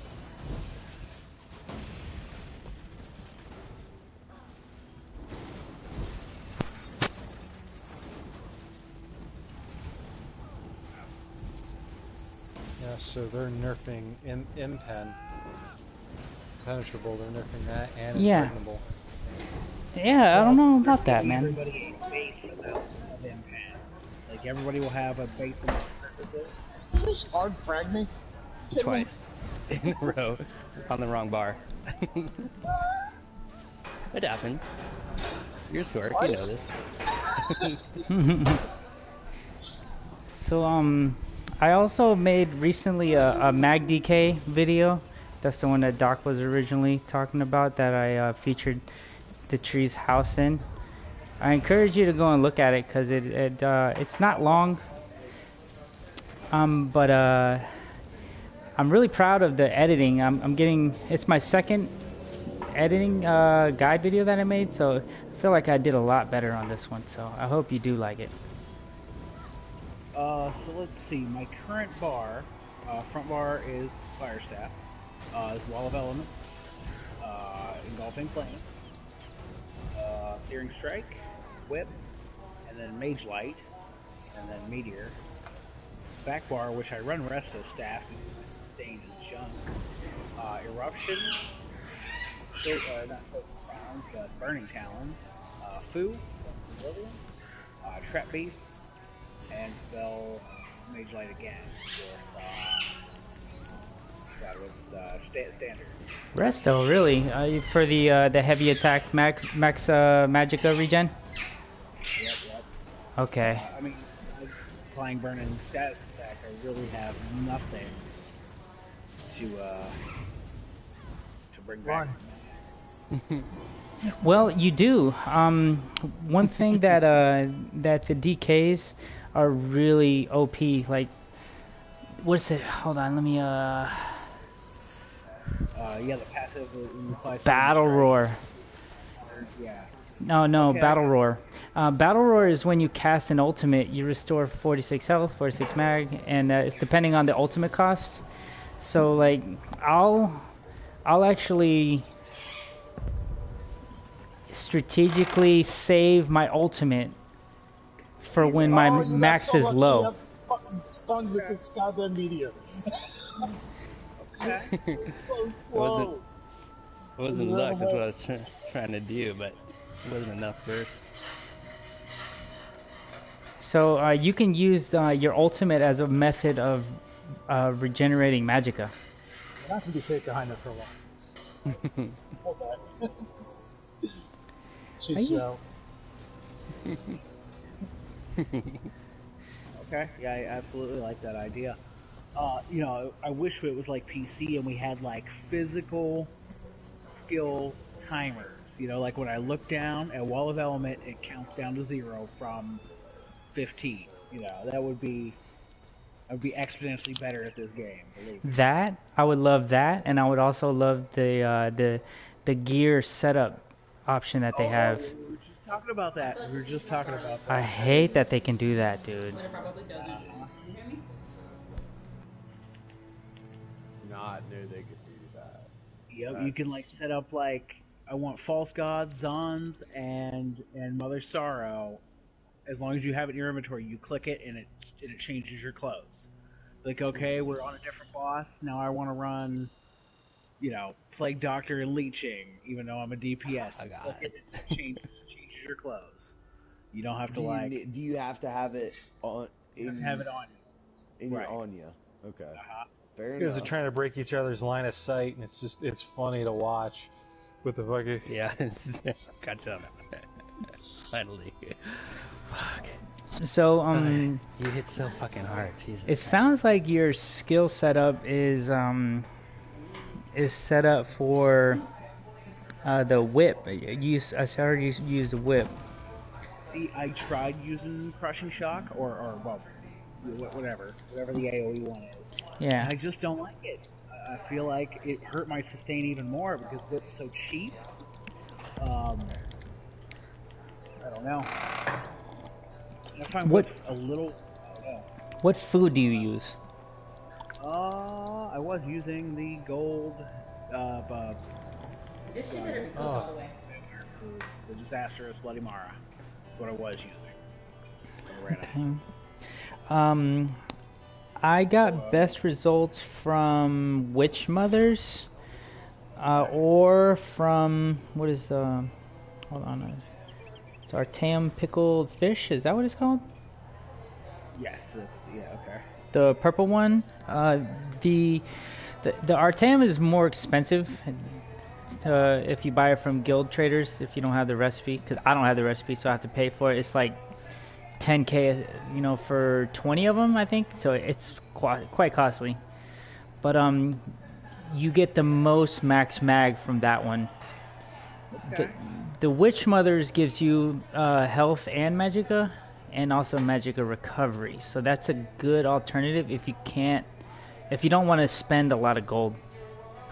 I just felt like the return was so small on Witch Mothers versus, something else. Yeah, I mean, gold food is great. If I choose not to, because it's rare for me to get the materials for that. Right. I feel like the Mara one was like really cost effective for the most part. It was a decent mag, like almost 5k mag, which I appreciate. You guys, I mean, I can kind of understand. There's nobody blocking. I can kind of understand why they did it, though. Because everything else, costs. You gotta time that meteor with the burst, man. Right. Yeah, I mean, you'd have too much sustain if they gave you, here's your purple drink with, 5 Go down. Oh man. No, but when I'm doing a parse though, I use the ghastly eye bowl. Yeah, because you don't need health or nothing. It just here's a bunch of max mag and mag recovery. Yeah. And that's okay, with most endgame guilds. Who's in here? Scoon. Is Scoon still in here? Yeah, what's up? That's actually a really interesting point. Like what Farrell just said is instead of running whatever normal dungeon you run, make yourself just the bystat, just max stam recovery, or even just green max stam food to cheese your number a little bit higher. Yeah, I wouldn't have thought that was acceptable. I'll be totally honest. Like I said, running on that dummy, I don't have any sustain issues in this game. No. I mean, zero. But if you get the higher your max stamina is, every 10 points of stamina is, or every 100 stamina is 10 points of weapon damage, right? Right. That's how the math works out. Mm-hmm. So even if you eat green, if you have no sustain issues and you eat green food, it'll make all your numbers overall bigger. And I guess on Stoic's point, like if you were out in the overworld trying to fight shit, who's really running no heals, Oh shit! no shields? That burst. A dummy hump's a dummy hump. The only reason I won that is because I gambled that your engine guardian was going to spawn at that point, and I'm like, this is the only thing that's going to prevent him from dying, and so I just moved in. It sounds to me like the trial, like the test dummy, numbers. It almost becomes like a game in and of itself. It really is. Yeah. Right. It is not like. I mean, yes, it's functional. You could stand still and do a shit ton of damage, but that doesn't translate to a trial where, oh shit, I have to roll dodge some dragon breath or whatever. But it does allow you to hard grain in the best weave that you possibly can. So I totally get why it's important. Shit. Splashes over to PvP too. My shit needs to charge. You could pour a shit ton of damage into a dummy. You could pour a shit ton of damage into a dude. The trouble is that I have to keep casting the curse. Absolutely. Oh, switch. Yeah, I don't know. You want to talk stam DPS now? We could talk stam DPS too. I have a stam curl. Yes, please. Cool. Who's Scoon? What kind of stam are you? This one's a stand blade. Stam blade. Oh, okay. I have a PvP stam blade. I could just not get into PvP. I mean, shoot, I'm lagging out hitting the test dummy with this many people at this house. Oh yeah. That's why I was testing over at Tro's house. There was nobody else there. The female who chimed in, what kind of stam? Trees? It was trees? Oh, okay. I'm sorry. I didn't see the Guildmaster? Yeah, I'm sorry. I don't know her voice that well, I guess. No, it was quick. I thought it was trees, but I wasn't sure. Yeah. That was her new title. Trees, the female that chimed in.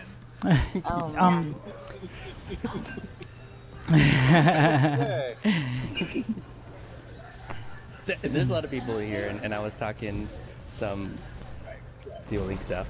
This is an intense battle between you two. You guys are some good footage right now. I'm getting. I'm recording y'all. My stam blade is still in Loki's Reliquin. Loki Reliquin. Yeah. Is that still? Do I need to start working on something else already ahead of the update? Well, Loki, you know, you don't get the buff until you cast the synergy. So with the stam blade, what type of synergy do you have available to you at all times? Oh, I don't know. I only put this on when I get forced into doing a PvE thing. I would say almost none. There's no synergy I can think of that you can self-cast outside of Magpro has that, you know, the Gravestone one has a self-casting synergy. That leaves her limited to like orbs and spears and yeah, whatever. That's what I mean.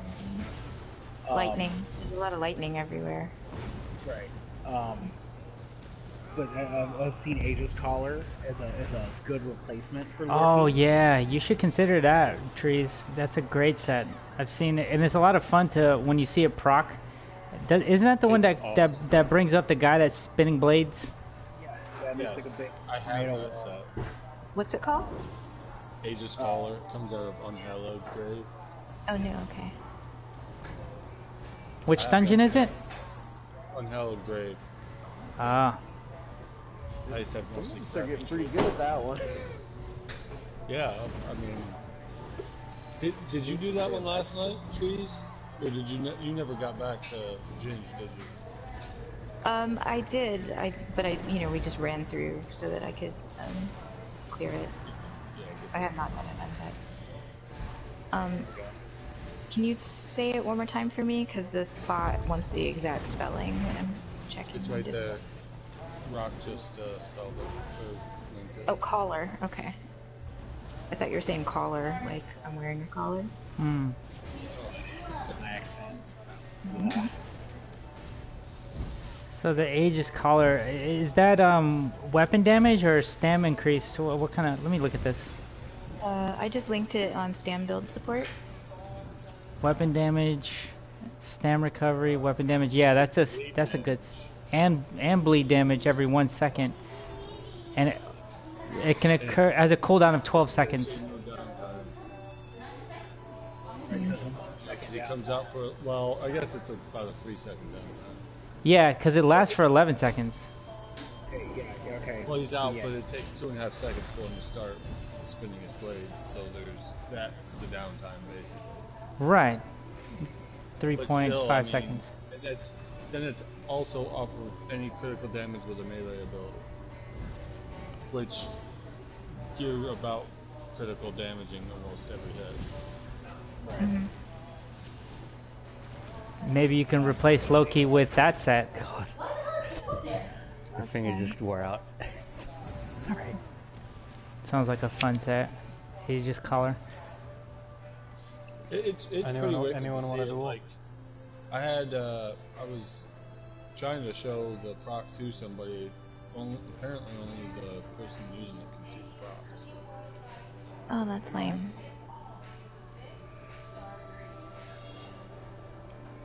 Have you tried running Azorbrite? I have not. Where is it? Yeah, that's the other set you're going to run with Azure Blight, right? Yeah, Azure Blight. Azure Blight with Oh, Sheer the Venom. scathing- With Sheer Venom, yeah. Yeah. There it is. Oh yeah. I do have a set of that. I haven't put it on yet because I've been trying for 6,000 key fragments and dozens of dungeon runs to get a Sheer Venom dagger. Oof. And after a year, No. I still don't have it. Oh my goodness. Worst RNG I've ever seen. I've been in that vault with you dozens of times. We farmed it in double drops and everything. Nothing. I've never double actually drop everything. never actually gotten a one-handed to drop at all, except in the vault. Somebody I was grouped with got a mace.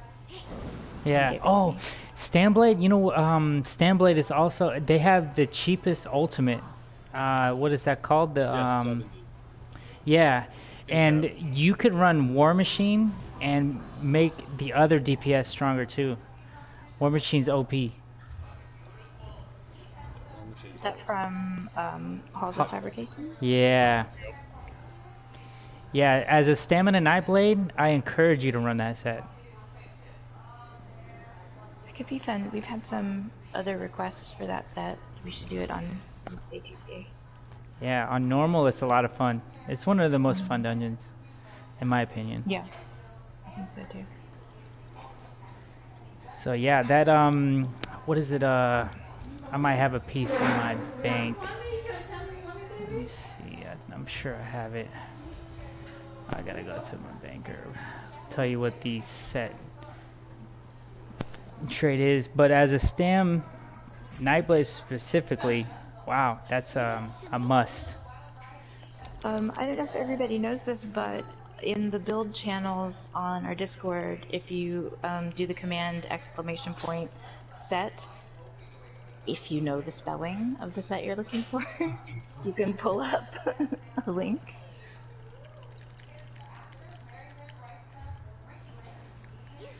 Command exclamation. Yeah, I've had problems using that.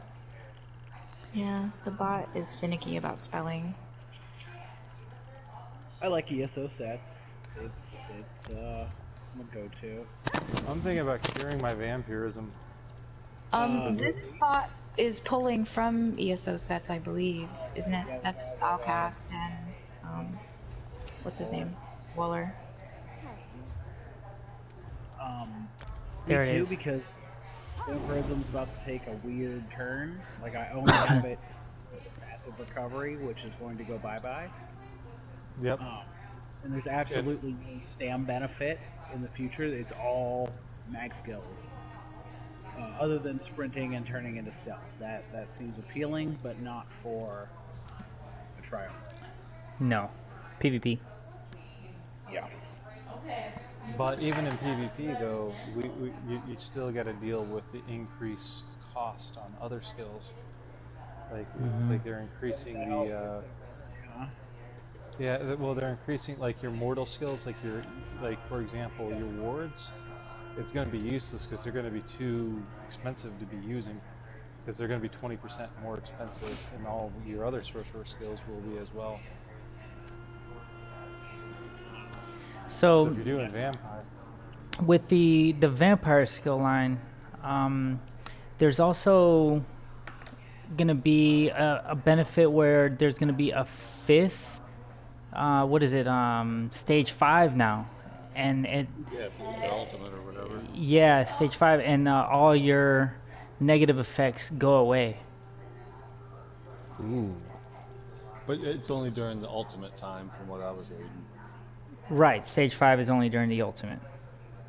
Well, Otherwise, you know what? And are It'd they be buffing the interesting to ultimate? That's one. How would that Yes. how would that work though? It's like how long does it last, and how easy is it to recharge the ultimate? That's the key question. Is it something like overload, or is it going to be something like? You see where I'm going with this? I want to say I read that one was a toggleable one, but you can't get healed if you're using it. And it's still going to be Bat Swarm? You can toggle Bat Swarm? The stage 5. The Bat Swarm. Okay. Okay. I forget. I actually went through and was reading some of it today. But... Yeah. So like the vampire skill line, it looks like it's gonna be more versatile. There's also some cool animations. I don't know if y'all seen it. Like when you drink blood, it's not just like a distant stream of blood like it is now. It's gonna be like an actual pounce on your enemy, and you pin them to the ground, and you actually put your mouth on their neck. It's an entire animation that they created for the vampires. It's a complete overhaul. Yeah, they said basically it's going to be similar to the way Blade of Woe works. They're going to have a new animation for it. I'm pretty excited about it. Yeah, that sounds awesome. Let's see. But I was reading that your other stuff while a vampire, it goes up all the way. There's an increased cost all the way up to 20%. Okay, so Bat Swarm is going away. It's going to become something called Blood Scion. It turns you into a horrific vampire monster. Transforming instantly heals you into full health. You have increased health, stamina, and magicka. You heal for a percentage of all damage caused, and you can see enemies through walls. What? If you morph that to Swarming Scion, bats swarm around you while transformed, dealing damage to enemies that come close. And the other morph is Perfect Scion. You ascend to Vampire Stage 5 while transformed, which grants all the benefits of Vampire Stage 4 with none of the drawbacks. Whoa. So that one is not the one that toggles, and I don't know, it doesn't say how long it lasts for.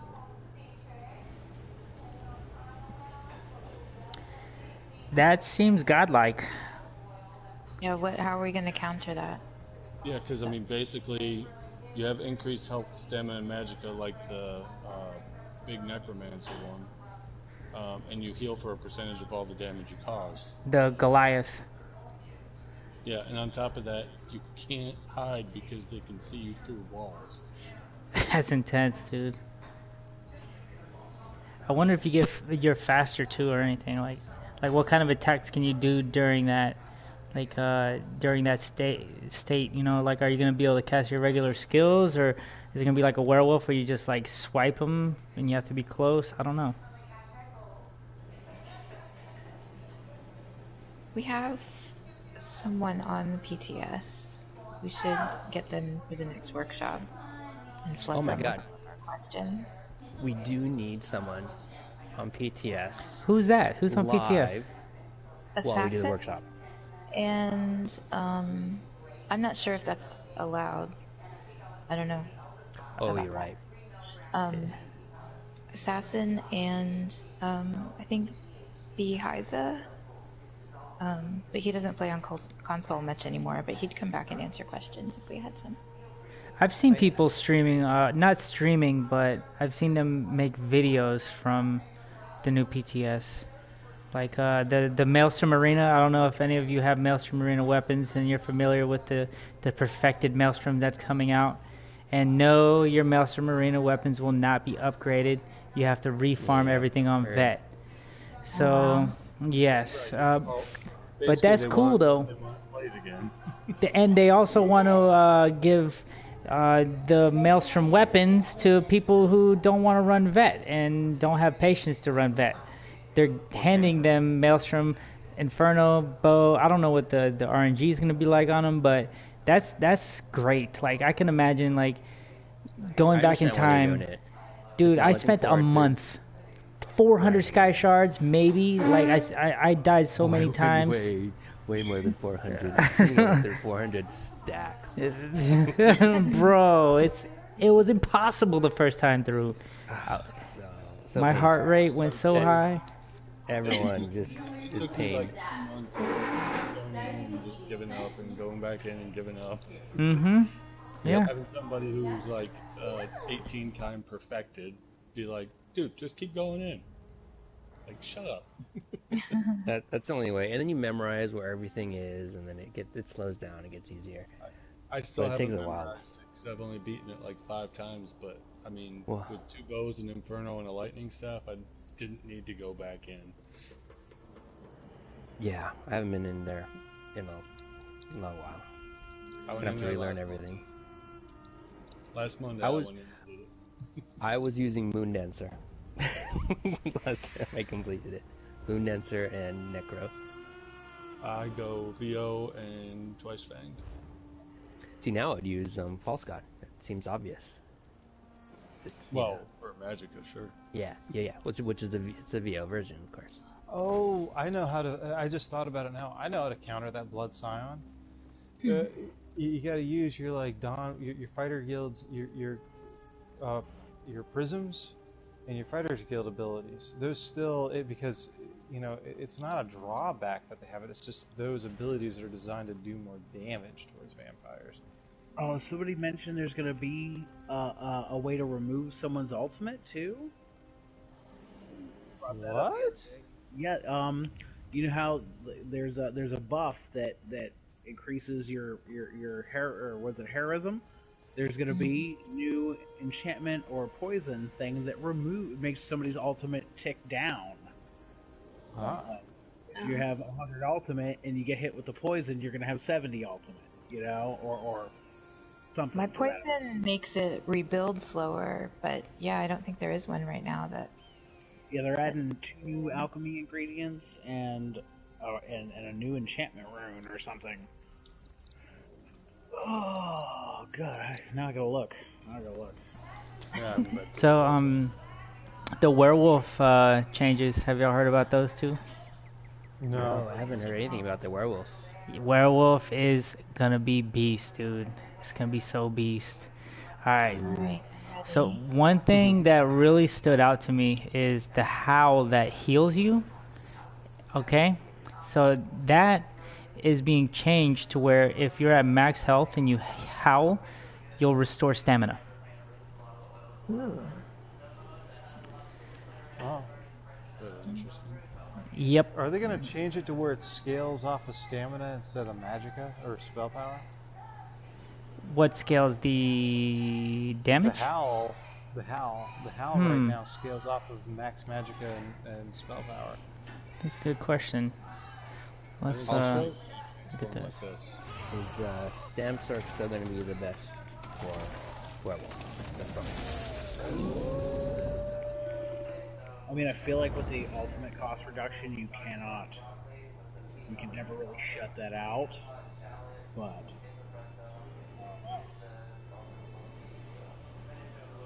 Oh yeah, that's right. It would be cheaper to transform into a werewolf as a stamp sword. Let's see. Let me look up the PTS notes for werewolf real quick.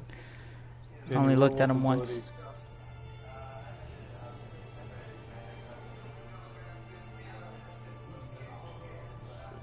Just wear some fortified brass medium armor. Get the best of both worlds. see, when Werewolf first got its change, everybody was running that Prisoner's Rag set, which I thought was just the greatest idea. Every time, the more you sprint, the more you can have. Her name hasn't always been Khalees, right?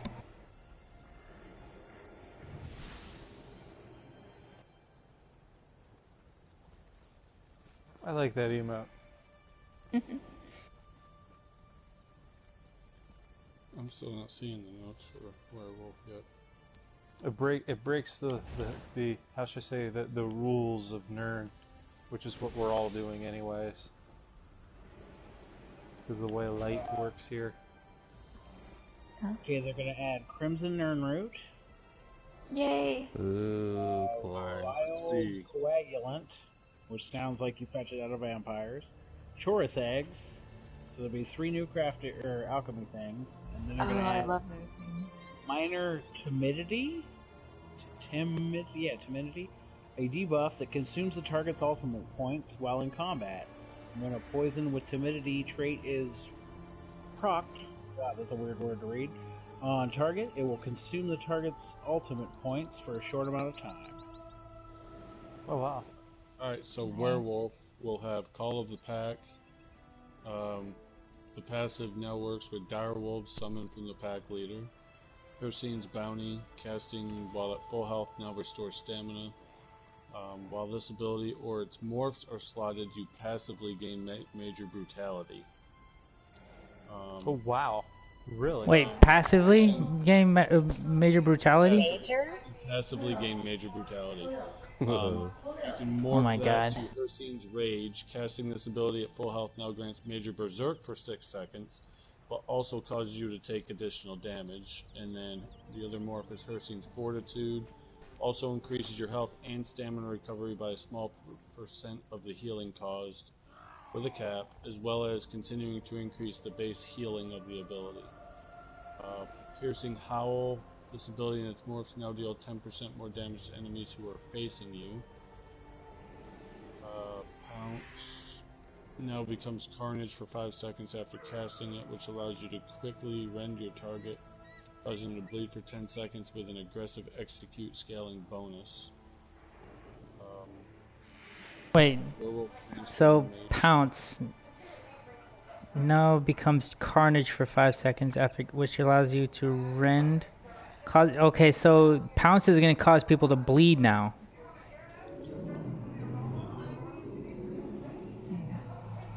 Yeah, because it's going to become Carnage. It says for 5 seconds after casting it, allowing you to quickly rend your target. You've got Brutal Pounce.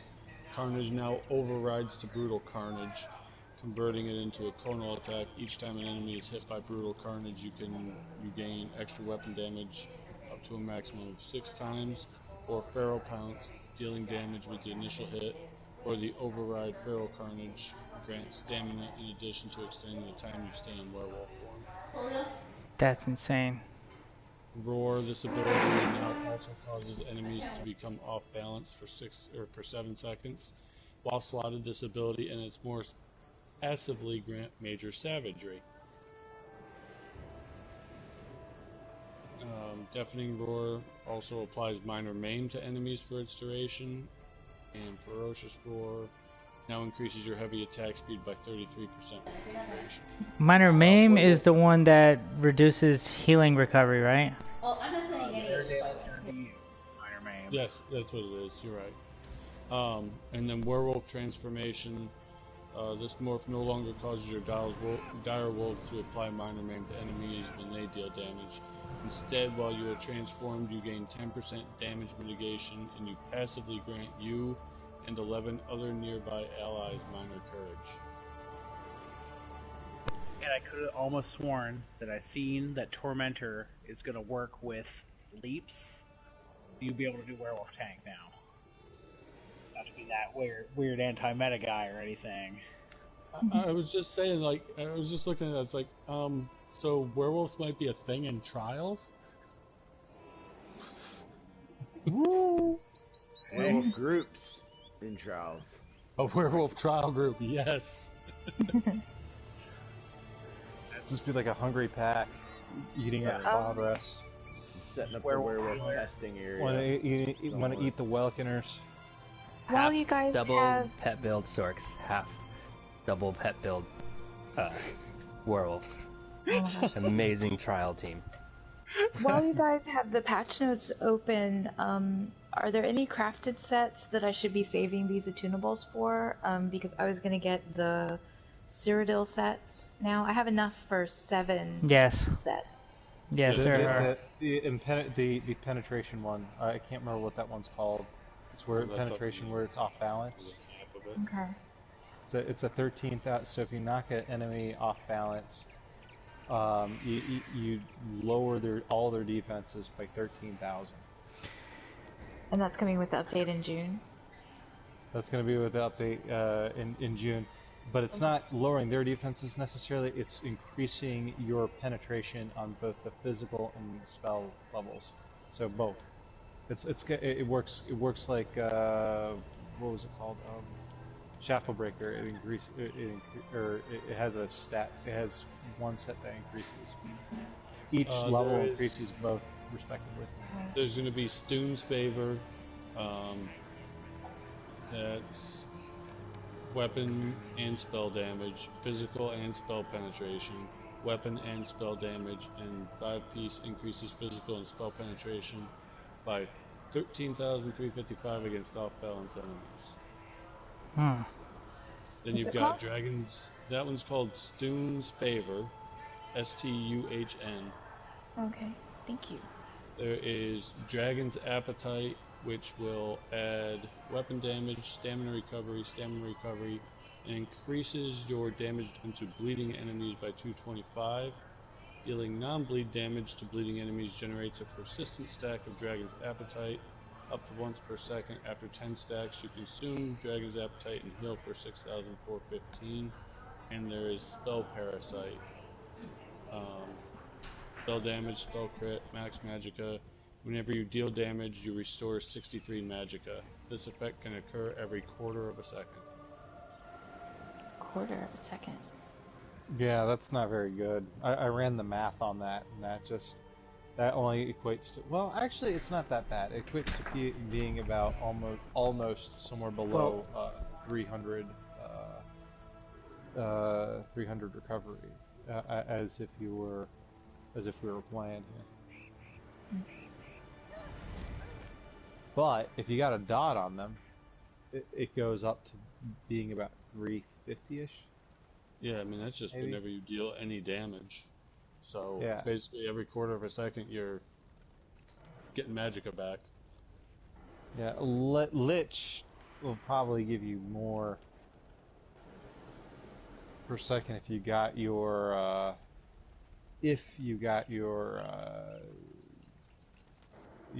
major intellect going on, and your all light armor. Otherwise, that set, the new one, is probably the better way to go. Which is probably why they put it in there as an intermediary.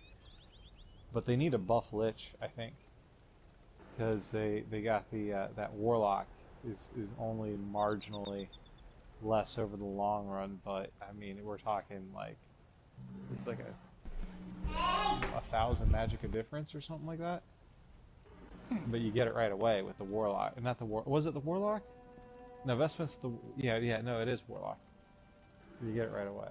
And then and that crafted one, that'd probably be more for like someone who isn't really like a magic user that's using like heavy armor, is what I would think, at least in PvP. Or someone who uses a lot of dots, that's the other thing too. Which, hey, that could be the vampire. I mean, throw that on. Do the drain. Get the heal. Get magicka.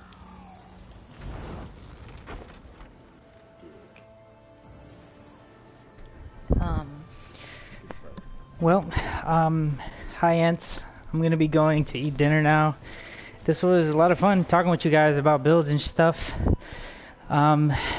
If you like or are interested in my MagSork build or MagDK build, I did share it on the Mag Build Discord channel.